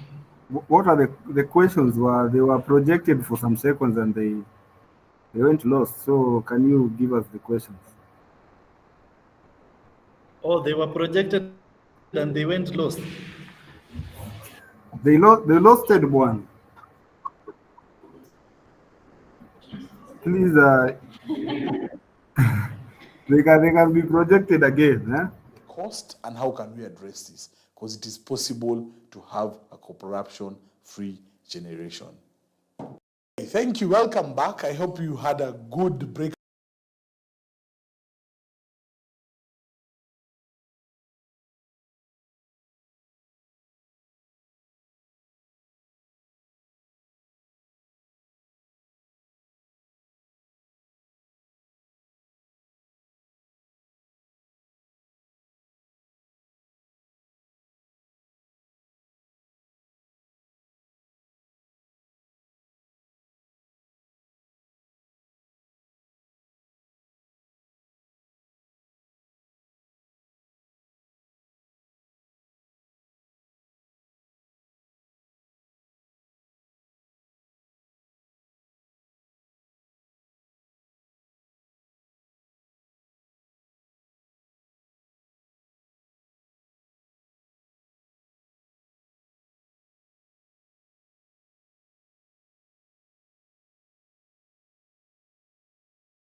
Something of value to influence decisions or actions. For example, we normally see mostly on our public services, that is transport, whereby we see the drivers or the conductors giving the traffic police money to just bribe them.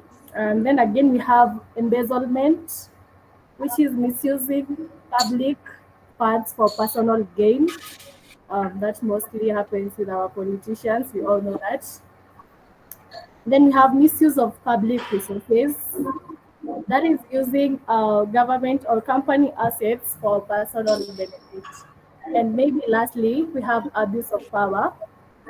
That is using one's position to exploit others or escape accountability. I guess that one is self-explanatory. Should I continue? And continue on to the next question.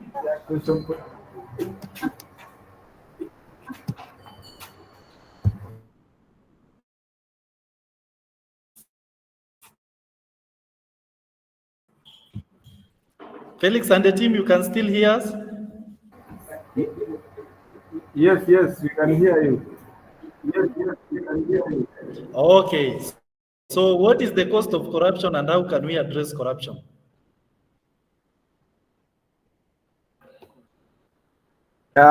Yes. I can say on social, corruption causes poor public services, especially in education and healthcare services. They decline due to stolen funds, making patients and those in need of the money suffer. It can also lead to inequality and poverty. Corruption benefits the rich and powerful while the poor suffer from lack of services. Corruption also affects the political way making democracy, election frauds and bribery, undermine free and fair elections. Yes, thank you.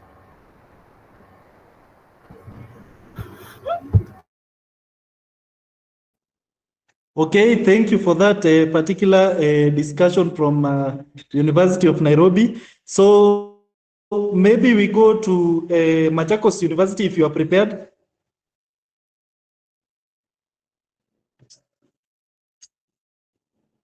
Machakos. Okay, as also we are going to Machakos, there is a participant by the name K.I. I can see you raised up your hand. Kindly go, kindly present to us. My name is Kimunya Glenn.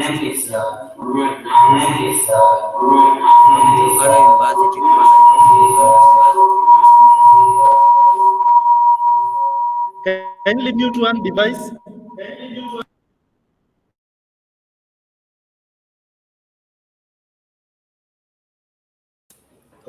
My name is Okay, Kimunya now you Glenn can from present. Turkana University.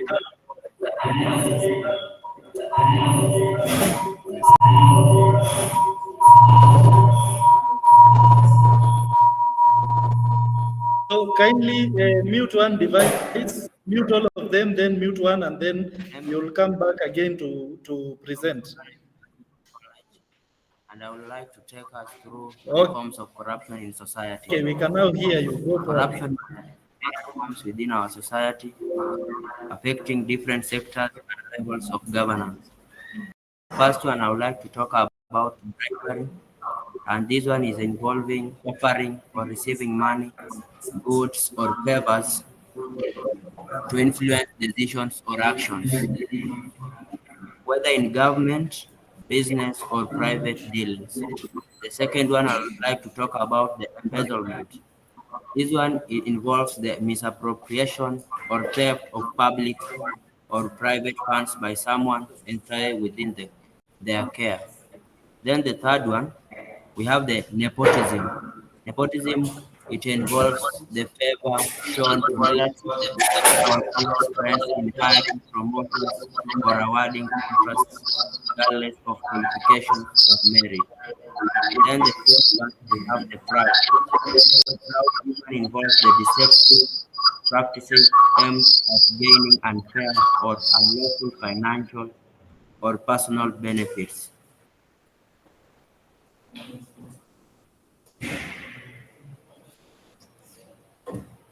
Okay, thank you. And what would you perceive in your view the ways that you can address corruption as a young person, The second, of course, as a university student? to address corruption in society.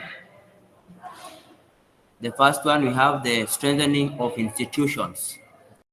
This one will involve building robust institutions with clear policies and procedures to prevent misuse of power. And also with the strengthening of the institution, we ensure that there is regular audits and monitoring to identify and address corruption swiftly. The second one, on how we address corruption, we have the enforcing laws. This one we shall involve in creating anti-corruption laws and enforce them consistently. And also we punish offenders appropriately to deter others from engaging in corrupt practices. Then how to address corruption. The third point is we promote transparency. And this one, we open up government processes to public scrutiny, such as budget allocation and contract bidding. Then we also ensure access to information so citizens can monitor decisions and expenditures. Then I would like to talk also about the cost of corruption. The cost of corruption in society. And the first one, we have the economic costs. And under that one, we have loss of public funds through the embezzlement and misallocation of resources, drained government budgets, reducing funds for essential services like education, healthcare, and infrastructure. And we also have reduced investments, corruption creates an unpredictable business environment, discouraging both domestic and foreign investors. And the second one, I would like to talk about the social costs. And this one, we have inequality and poverty. Under this one, we say that the corruption exacerbates inequality by concentrating wealth among a few, leaving vulnerable population with fewer opportunities and resources. And we also have erosion of trust. And this one, it undermines public confidence in institutions, creating and apathy among citizens. We have poor service delivery. Public services like healthcare, education, and law enforcement often suffer, leading to lower quality of life for many. And under the political costs, we have weak governance. Corruption distorts policy making, prioritizing the interests of a few over the needs of the majority. Thank you very much. Very much. That was what I did in the discussion. Thank you very much. Of course, you've covered all the three questions. So, Laikipia University, kindly just unmute and give us your answers for the three questions. But also remember, there were three questions that we were asked at the beginning of the session. The first one was, what was corruption? The second one was, how do you call corruption in your mother tongue? And I hope we also remember the third question. So as we also participating in answering these three questions which appear on the screen, let us also remember to just brainstorm. We shall have around 5 minutes to also present on the same that was asked by our facilitator in the first minutes of the session. So Laikipia University, Ali and the team.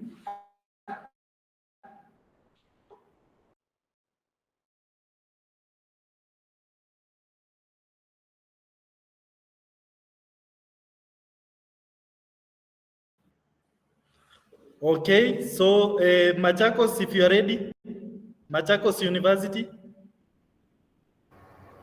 Pardon, Bereza. Yes, we are still answering the three questions. Okay. Go forward, Brian.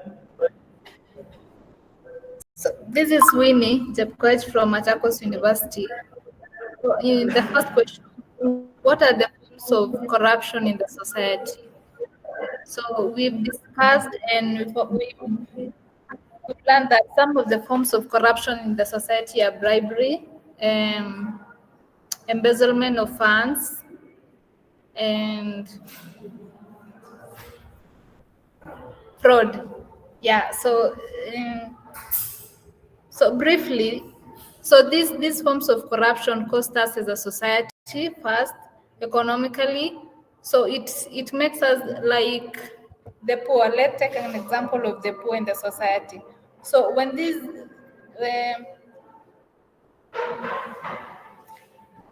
the poor, they do face it leads to how can I say it? Okay, under economy, there is no how can I put it?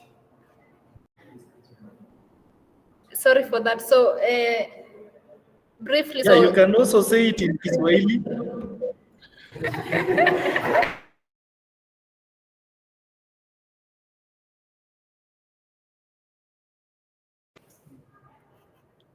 It's okay. So briefly, corruption, the cost of corruption in the society is very, very much. First, there's economic costs, because as a society or as a community will not be growing economically, the society, because if someone has this amount of money and the other one doesn't, so the person, the poor who doesn't have that amount to bribe or to simply to bribe is not in a position to get maybe something. So it leads to there will be no economic growth in that particular society or area. Another thing is climate. You will find that the rich who have money, they come to this forest, they cut a lot of trees, and a person who is poor trying to advocate to advocate that trees are very important. So you find that our environment is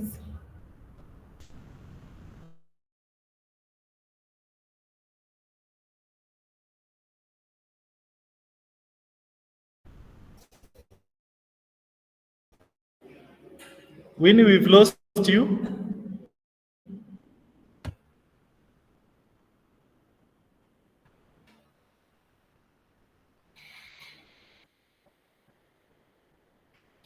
The team from Machakos University, can you hear us?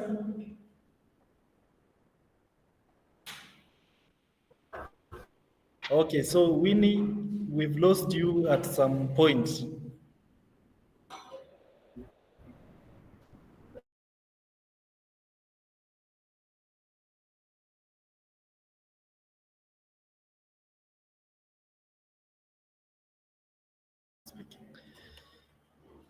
Okay, so let's move on to Laikipia County. Laikipia County, are you ready?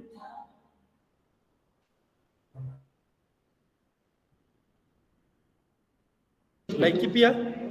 Yes, we are ready. Okay, thank you. Okay, Thank for you. the So first before you answer the question, before you answer the question, so explain to us in your own view, what do you perceive as corruption? Then secondly, we want to make it now more interesting. What term do you use to call corruption in your mother tongue? And then now move on to answer the 3 questions on your screen. Okay, for me, the way I view corruption, I can say corruption is embezzling of the funds, maybe from the government, in the society. Yeah, that's the way I take corruption. And then in my mother tongue, I don't know, but in Kiswahili, I can say chai. Yeah. Okay, for the question, what are the forms of corruption in the society? I can say bribery, also embezzlement and fraud. And then on the what cost of corruption in the society, what are the costs of the corruption? I can say it increases inequality and poverty when the people from the government check the funds maybe being allocated to the people in the society can bring poverty. And then it caused high cost of living to the people, because when the goods are being raised, the prices of goods are being raised to the society in the country. Maybe let's say, for example, they raise the price of sugar. You see people have that high cost of living because maybe they are raising it for their own benefit. And then there is also service delivery and infrastructure in the society. And then on the question of how can we face the corruption in the society, I can say by promoting that transparency and accountability. And then on another one, I can say maybe encouraging public participation and civil education, educating people about the corruption, the effect of corruption. Yeah. Thank you. That is it. So before you dropped, have you ever come face to face with the corruption issues, or have you at one point been corrupt? So Brian, you can mute your device. So like Laikipia University.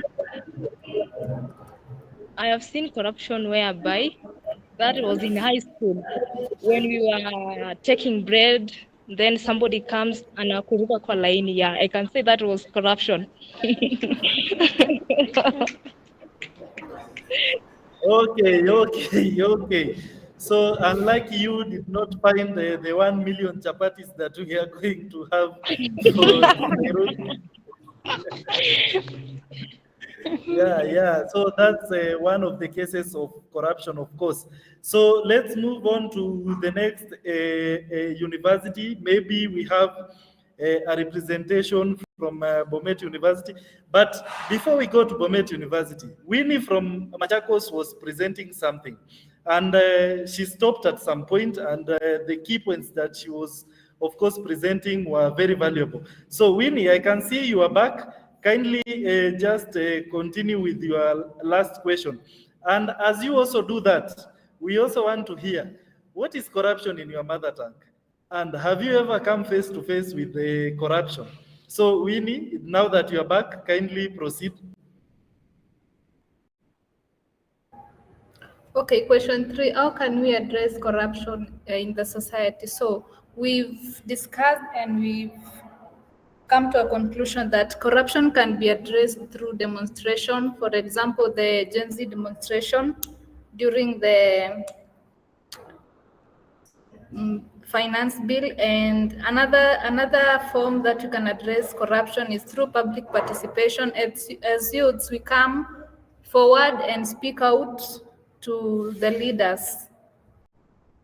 I can say in maybe transparency or something of that sort. And corruption in my mother tongue, I'm sorry, I don't know. Yeah. Okay, so Winnie, thank you for those valuable points. But I also have a question for you. Have you ever come face to face with corruption cases? Or have you at one point been corrupt?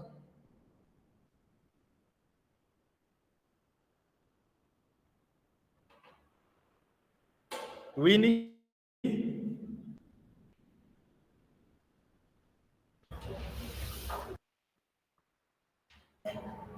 Yeah. Okay, throughout my life, I would say yes, I've come across, maybe I've faced challenges. I've encountered challenges coming from corruption. And yeah, it happens. So how have you encountered corruption?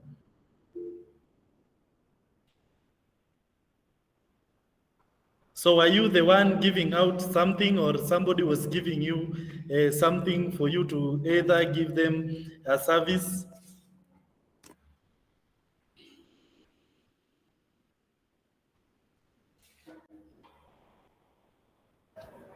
Okay. So I think we go to you again.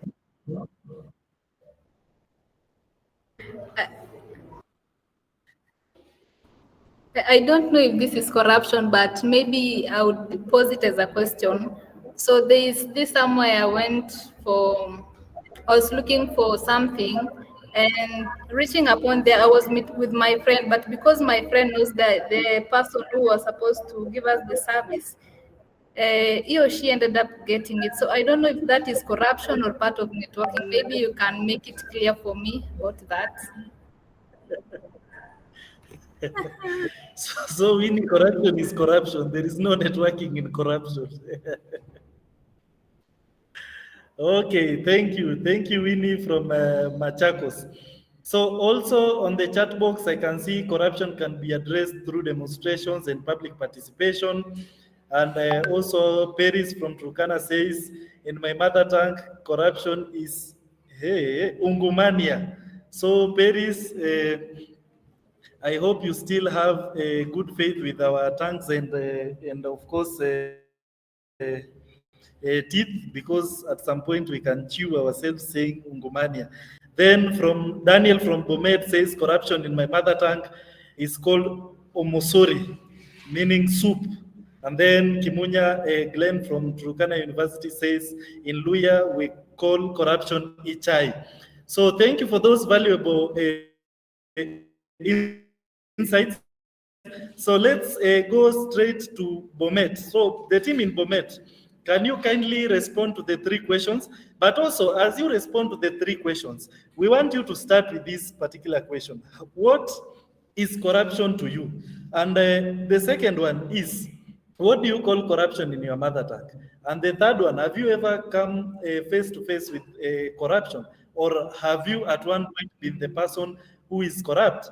And as Bomet comes, I can see Moses from Turkana also says they call it Omu. Hey, these names. Obokurumi. Okay, okay. So the team in Bomet.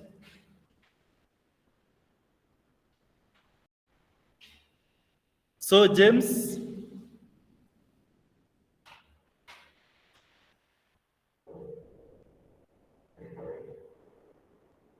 Or maybe dishonest, which involves maybe the people in power by maybe using things like paying some money, which is also a bribery. Yes. Oh. Oh, a story of corruption.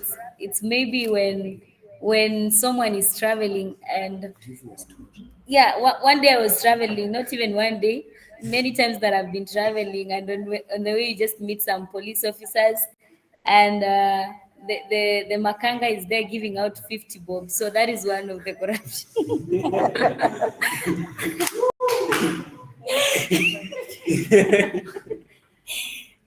Next. Okay, I'm going to answer the 3 questions. So the first question was on forms of corruption in our society. So number 1 is bribery, whereby you give or you receive something of value to influence the actions of official or other person in charge of a public or a legal duty. Then we have embezzlement, whereby this is like a theft or misappropriation of funds placed in one's trust or belonging to one's employer. Then we have nepotism, favoritism granted to relatives or friends regardless of the merits. Then next question is on cause of corruption in our society. So one of the causes may be reduced economic growth. Corruption deters investment and stifles economic growth. Then we have inefficient allocation of resources. Resources are mostly often allocated to projects that benefit the corrupt rather than those that benefit the public. Then, or the third question, how can we address corruption in our society? We can address corruption by strengthening institutions, like we ensure the judiciary is independent and free from political influence. And then we can also address corruption through effective law enforcement, whereby we strengthen law enforcement agencies to investigate and prosecute corruption cases effectively. Okay, thank you. Thank you very much. Of course, we are now heading straight to Uasin Gishu from the University of Eldoret, and they'll give us their final comment so that we can also continue with the last part of that particular session. But also, as we do that, I can see some of the comments here on the chat box. Somebody is asking, is networking a form of corruption? So networking is not a form of corruption. It only depends on how you are doing the networking. If you have to pay or you have to bribe, then that's corruption. That's simply corruption. That's not networking.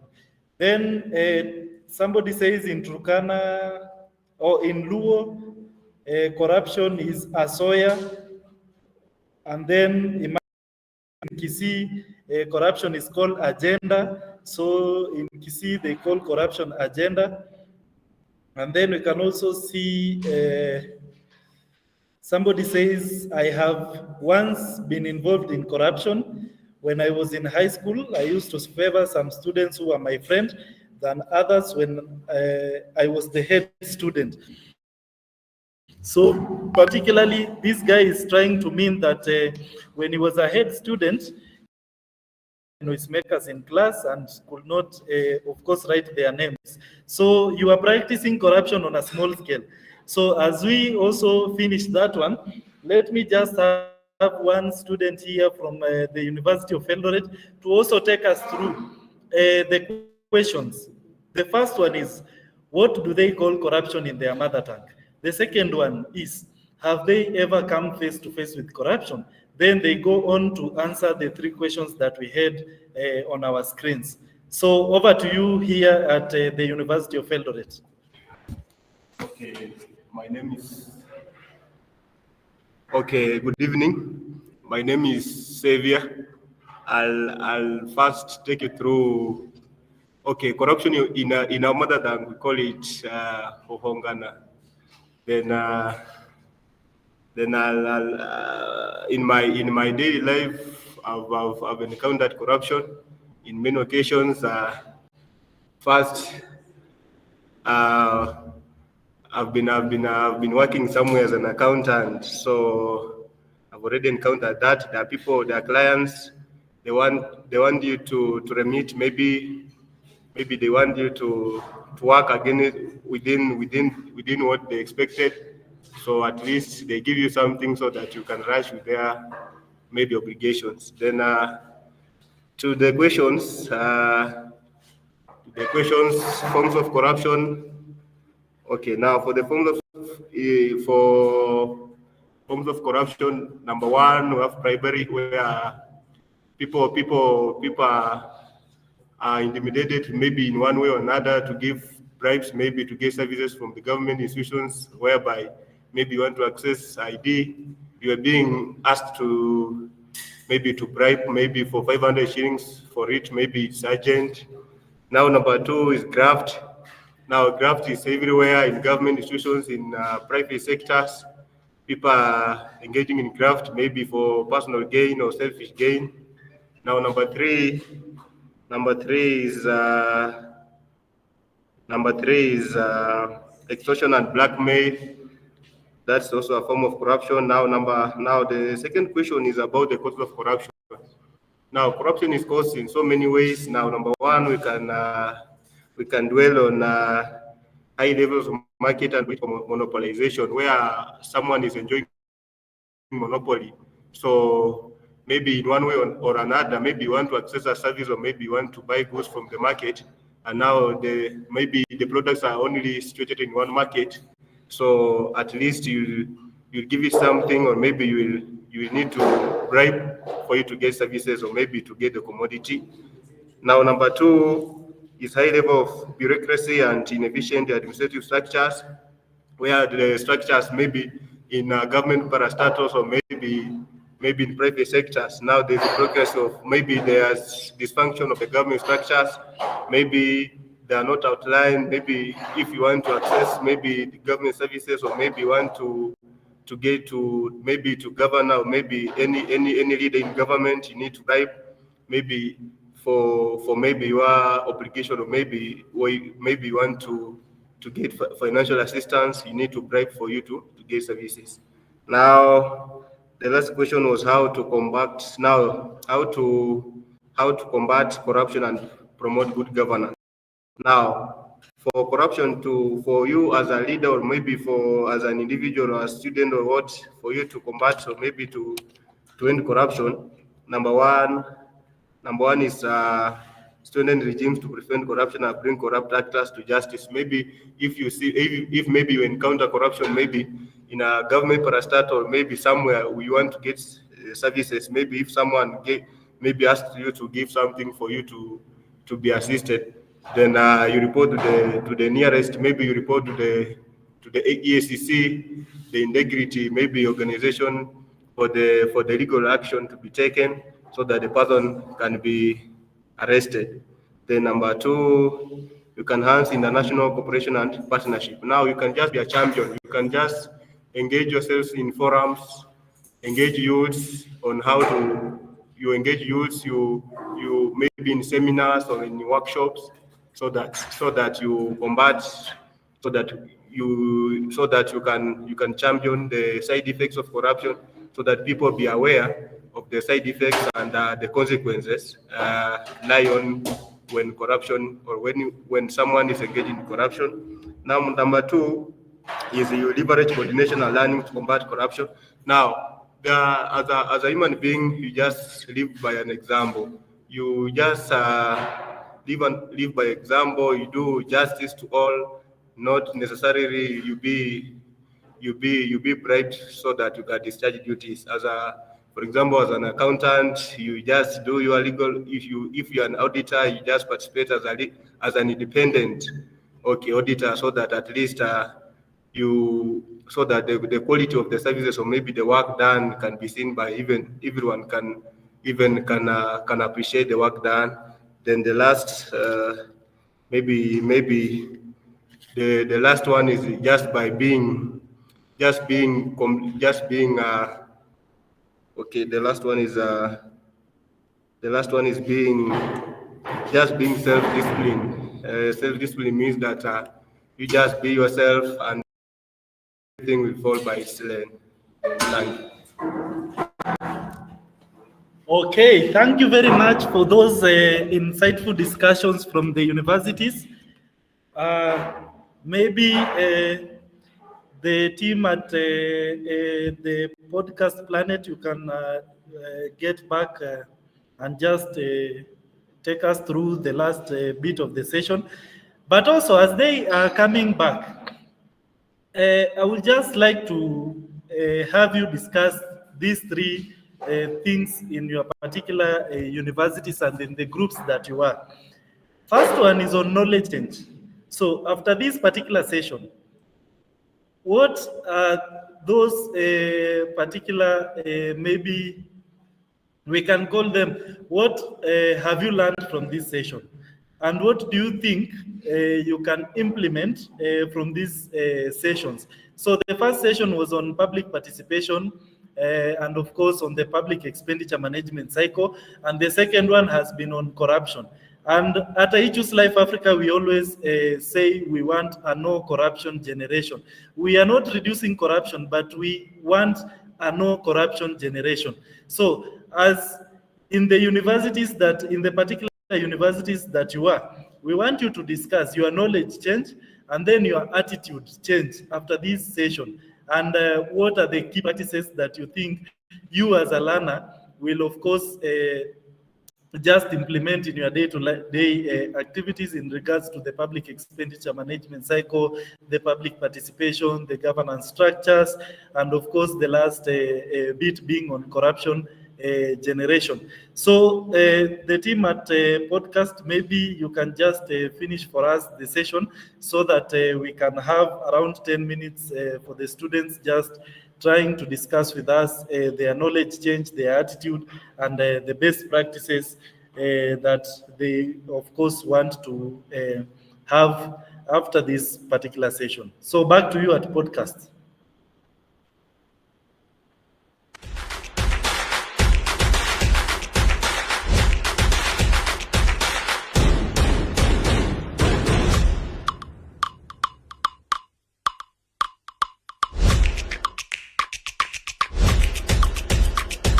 Session discussing the three tasks. I'll want to go straight to discussing just a brief highlight of the cost. And the corruption brings a lot of dishonesty, because remember, this is gain, and gain for personal use, which affects the society. Poor service delivery. It is it's no news that some of the government offices are feared a lot. People fear going there because utaitishwa kitu kidogo ama utaambiwa kijana ongea vizuri, and you know what happens there. So of course there's poor service delivery or even zero service delivery, because people fear if you go maybe to take an ID, you'll utaitishwa kitu kidogo, and it becomes very hard to for citizens to get basic services because of corruption. And of course there's increased prices, what we call inflation, because money is with a group of people. The majority of the people don't have money because they've been able to be embezzled or looted. So it becomes an an increase of prices in different commodities, then you have more improvised citizens, because at the end of the day, corruption, of course, there's a gap between the poor and the rich, and the gap is huge. So that brings imbalance and inequalities, and of course, that balance creates some of the insecurity issues where we have the poor stealing from the rich, and all that, crime, war, even death as a cost of corruption. And then politically, of course, you have poor governance, political patronage, where you have a proxy, or you have a godfather in politics. You cannot touch this one because he's a godfather. You have, of course, limited press freedom because the media is compromised.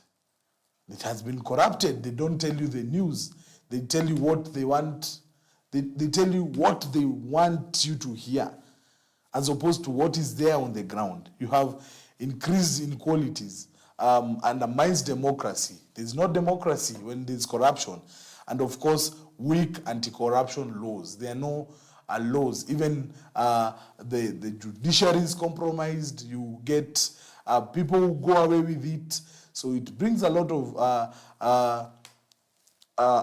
conflict, even in the different government structures. And even economically, an economy will be run down. It will be poor economy.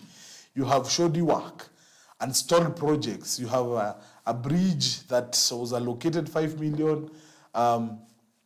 They end up using 1.5 million, looting and embezzling the different funds. Then you have poor projects. Others have even stopped because the resources that have been set aside for a particular job, they've gone into personal use.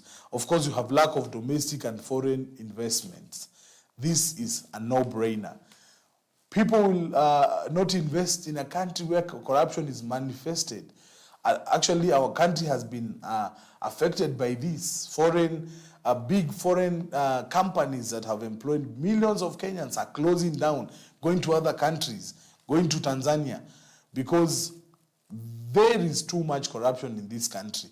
So you have no investment in terms of local or domestic. Then you have increased cost of doing business. Business becomes so hard. A lot of taxes, everywhere you're going, kitu kidogo, kijana lete chai, it becomes very hard to establish a business. And of course, there's unfair allocation of resources and opportunities. This is how it is manifested as a form of economic effect, and an economy will struggle. So corruption is big. It affects us in very many ways. Just some of them that we've discussed, some have just been able to brush through because of time. And of course, the cost of corruption in Kenya is high. We have inequality, inflation, the moral decadence, poor service delivery, underdevelopment, and poverty. In a corrupt country, poverty is one big major issue. So those are some of the effects of corruption. But the good news is we are able to create a corruption-free generation. And I've said a corruption-free generation is a movement of individuals in the society who believe that it is possible to have a corruption-free and act as agents of change. So why create a corruption-free generation? Of course, increase the awareness of the cost of corruption. We need to continue educating our peers, our different shujas, that corruption is a burden other than a blessing. So continue to educate that, and of course, encourage leadership that it is of service to the community. That is all about leadership. It's not about enriching yourselves. When you're elected or gone into elective positions, we have raised responsible and accountable citizens, speak against corruption and corruption activities, lobbying, becoming the whistleblowers in whichever section or whichever jobs that we're going to go into. It is about flagging corruption issues, then reporting the cases, the corrupt practices to the relevant bodies and authorities. The good thing, we've been able even to establish an anti-corruption agency, EACC, that deals with corruption, which is a good step looking at transparency in government and the different areas. So these are steps, they are milestones that are put in structures that will be able to help us as a country to deal with it. Then again, how can we create the corruption-free generation? Increasing knowledge and skills on corruption, that is training youths, for example, what we are doing on proper values, having meaningful engagement of corruption through debates and community sensitization.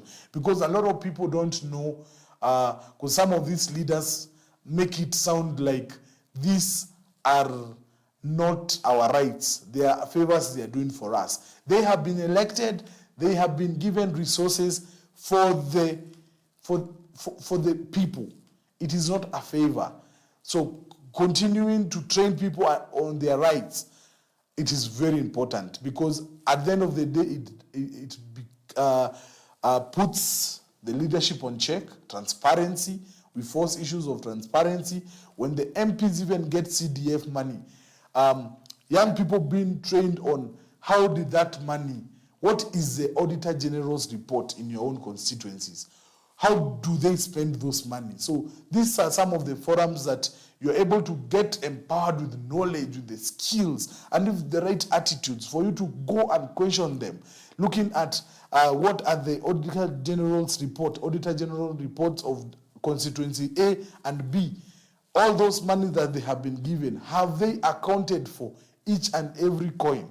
So we can be able to continue empowering different youths to be able to stand up for their rights, because it is not a favor the leaders do. It is a right that we have as a country. So increasing knowledge and skills on corruption is very important. Then you have creating an enabling environment to support anti-corruption activities. So support and protect whistleblowers. There are people in the community who come out and say, Ministry of Health, this is happening. KEMSA, this is happening. So supporting a conducive environment to support people who advocate for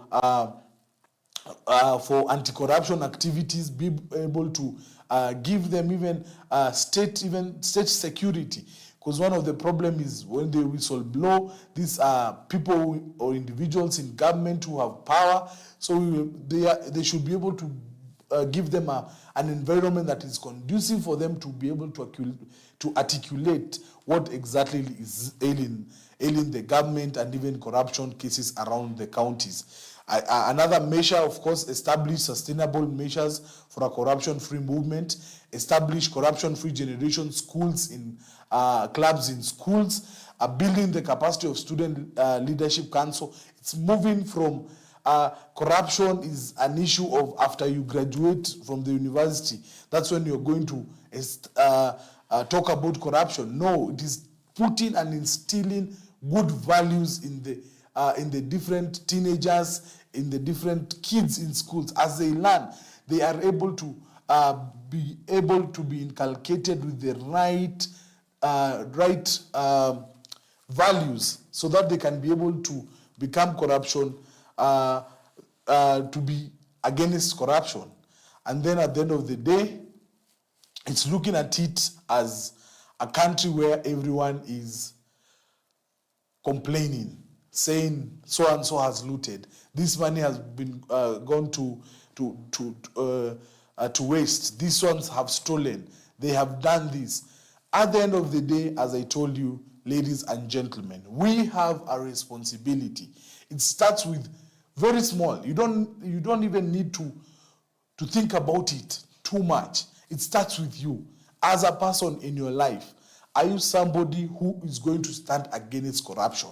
Because in this country, if you and myself would first of all begin with us not being corrupt, it will change this country.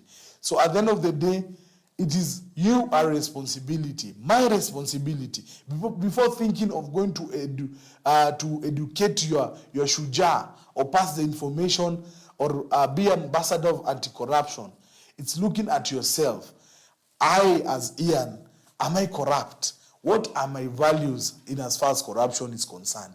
Am I a person of integrity? Am I accountable? Can I be trusted with a certain amount of money and being told to do this with it, and I account for every single coin?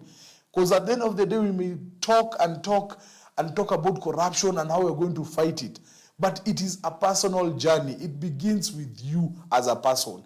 If you're going to stand against corruption, it is you as a person being a person of integrity, accountability, ethical. Remember the keywords we talk about. So it is a personal journey.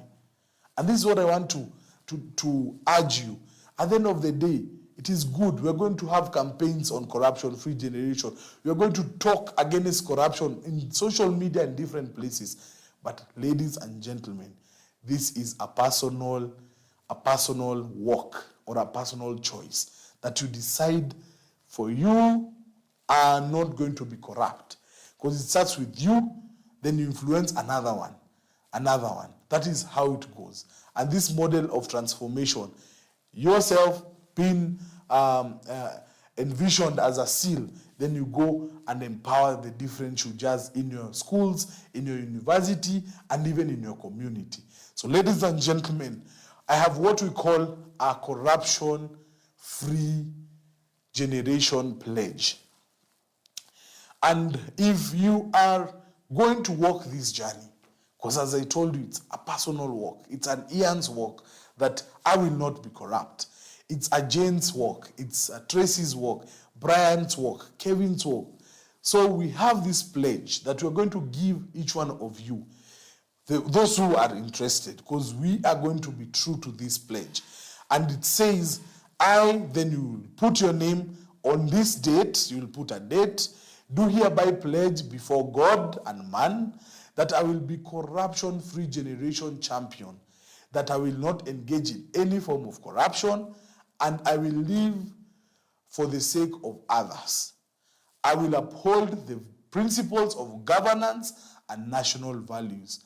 My guiding principles will be to live for the greater good.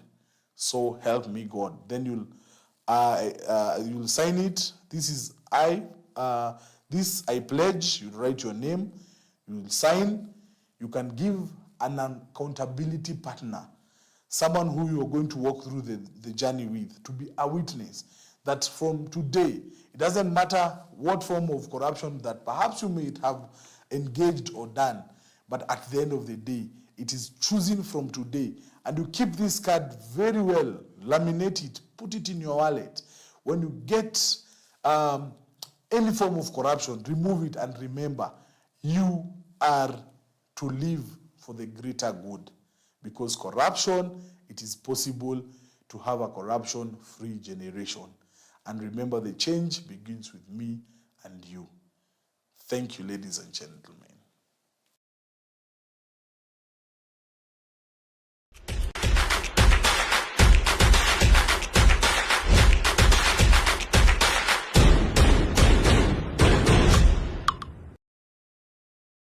I choose life.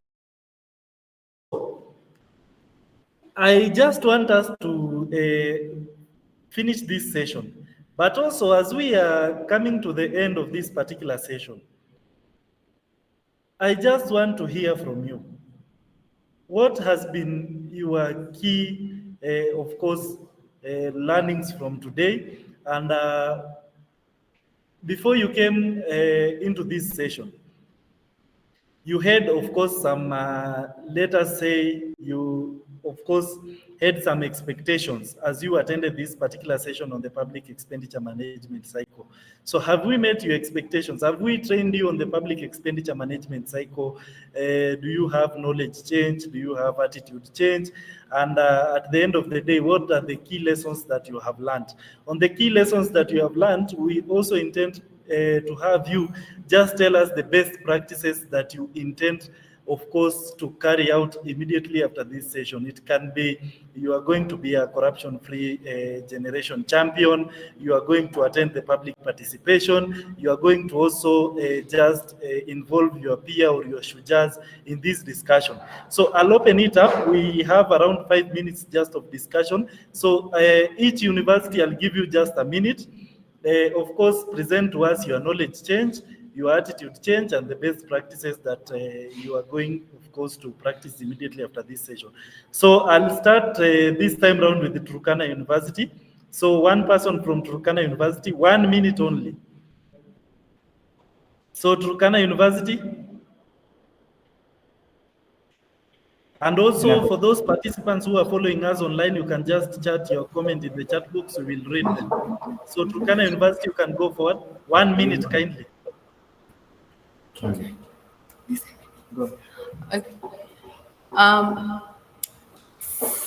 For me, I've actually been taught and I've actually enjoyed the session, especially on the corruption. I have seen that maybe somehow I have participated in corruption, and I'm gonna teach my shujaz and also make sure that I take part in erasing corruption and doing the best to be the best in this generation. I don't wanna bring back my people. So yeah, the session was helpful. Thank you. Thank you very much. You can also greet that fellow gentleman who is just aside you. We see that he has already agreed to a no corruption generation. So also, as we continue with this particular session, I have just shared the link to the session evaluation in the chat box. So ensure you click on that link. We had 2 sessions today, the public expenditure management cycle and the corruption-free generation. So just click on that link, then of course, evaluate both of the sessions. So as we do that, let's have a discussion also from Bomet University, anybody from Bomet University? And also include your practices, best practices after the session. So Bomet.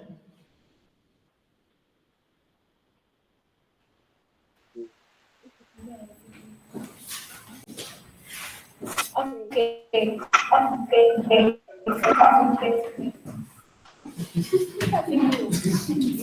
You can mute one device. University. I'm your presenter, Kadoni, and maybe I will comment briefly on what we've learned. That is the 2 topics, that is corruption and matters expenditure, government and leadership. So number 1, under corruption, as for me, because we are dealing with attitude, knowledge and practice, I've learned that there are the forms of corruption, the cost of corruption in the society, and also how we can address these matters corruption. So under knowledge, we have learned what entails corruption. That is number 1. And practice, as for me and Bomet University, we say that we will be champions of corruption-free generation, and we will maybe call more students and enlighten them on the issues corruption. And then under practices, we will enable ourselves for maybe work towards maintaining that free corruption generation. And under leadership and government, we've been told by the presenter that we are the government and have mandates on what we want to be done for us, what is not going right. We have the right to maybe appeal for or correct. Maybe we can go for demos, that is peaceful demonstrations, and also go and talk with our leaders on things that they are not working well. Thank you. Thank you very much from Bomet. So let's just rush in through to Nairobi, Felix and the team. So Bomet, you can mute Felix and the team 1 minute kindly.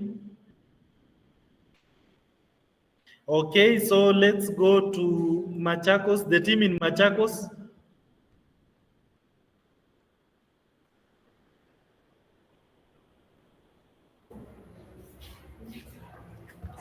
Brian, yes, we can see you guys. Yeah, good evening. This is Winnie Musyoka from Machakos University. I have learned the forms of corruption like bribery, theft, and blackmail. I have also learned the effect of corruption in our society, like wastage of taxes that are meant for the important projects of the community, breaking the trust that we have in the public sector, and corruption can also lead to poor quality services or infrastructure. I have also learned why we should encourage free corruption generation, like this helps to raise responsible and accountable citizens, and also raise, fostering an environment of accountability and trust. Yeah, according to me, the session was awesome, and I have benefited a lot from it. Thank you. Thank you very much. So Laikipia University, one from Laikipia University. Also, guys, kindly remember that we have our session evaluation link on the chat box. Kindly click on it and, of course, evaluate both sessions. So Laikipia? From Laikipia University, my name is Francis, and my input to this conversation or this lesson of today, we can always be a free corruption generation by public awareness, and two, educating our members of the public about the dangers and the effect of the corruption. We can also be the part and parcel in this fight by advocating for those who corrupt leaders in our nation to be held to account. Yeah, for me the session was good, and I will be part and parcel of corrupt-free generation. Thank you. Thank you. So Nairobi, before we leave you out. Okay, I can't see Felix on the link. Okay, so we have also one last comment here from University of Eldoret. So let's also listen in for 1 minute, kindly.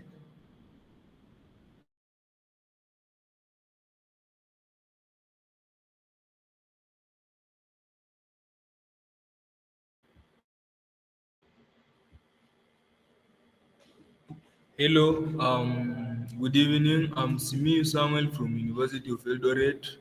First of all, I will take this particular chance to thank the facilitator for facilitating the session today. The session was awesome, wonderful. We have learned more, and I promise to be part and parcel of the society corruption free.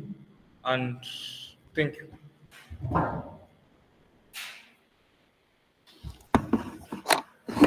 Thank you. So I will just like us to unmute our videos and our audios, and this is what we will say. We are going to shout a no corruption generation. So let's get ready. Let's unmute our videos in all the campuses that you are. Let's unmute our videos and audios, and then we shall shout a no corruption generation. So let's all unmute.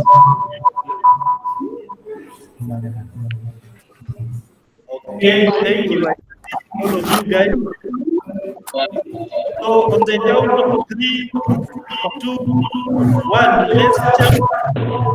No corruption. No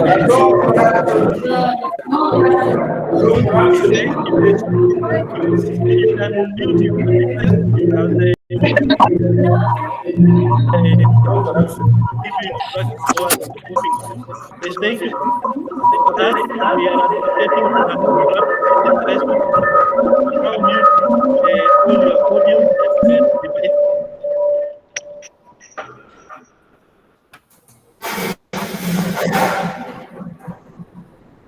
Okay, Brian and Eliud, kindly mute, and Gentrix, kindly mute your audios. Thank you. Now that we've come to the end of this session, we would like you to practice a no corruption generation. We will always be here to support you as university students with the necessary skills and knowledge to just tackle the issues on corruption and also tackle the issues on public expenditure management cycle. So every Thursday we will be doing this training, and we are almost coming to the end of our sessions. So it's a question to you. Who are you empowering with the knowledge that we are giving you?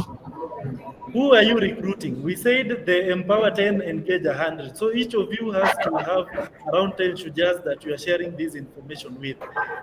But now, because we've come to the end of this particular session, next week we have something for you.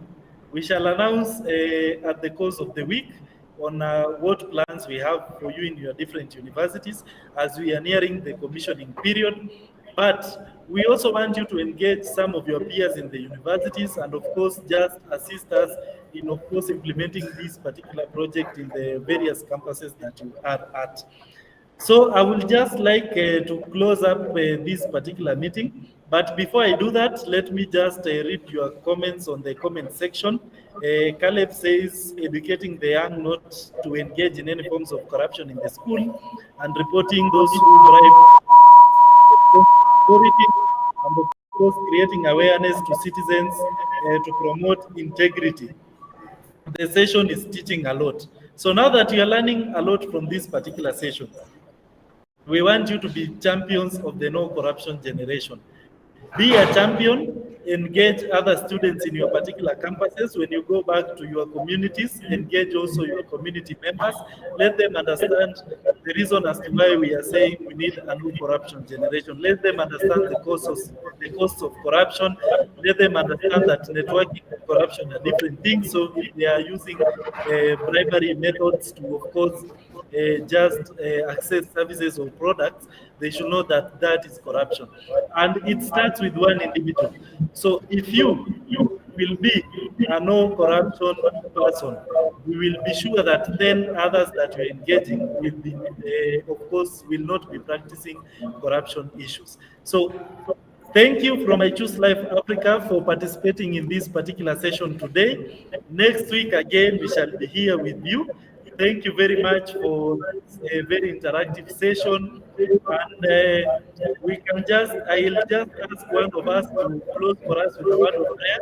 So one from any campus around the country, you can just unmute and close for us this particular meeting with a word of prayer. Remember, it's a no corruption generation.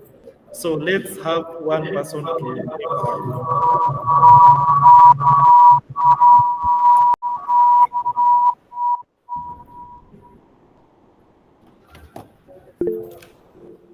Agri from Turkana University, you can pray for us.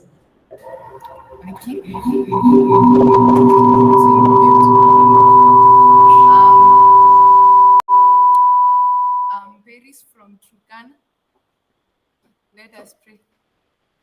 Heavenly Father, we honor and glorify you for being with us, dear Lord, from the start of the session up to now, Jehovah Lord. Thank you so much, dear Lord Father. We pray that you give us the strength and that energy to continue coming and putting us together, dear Lord Father. Thank you so much, and we honor you. In Jesus' name, we pray, believing and trusting. Amen. Amen. Amen. Thank you for attending the session. You can now exit at your own place.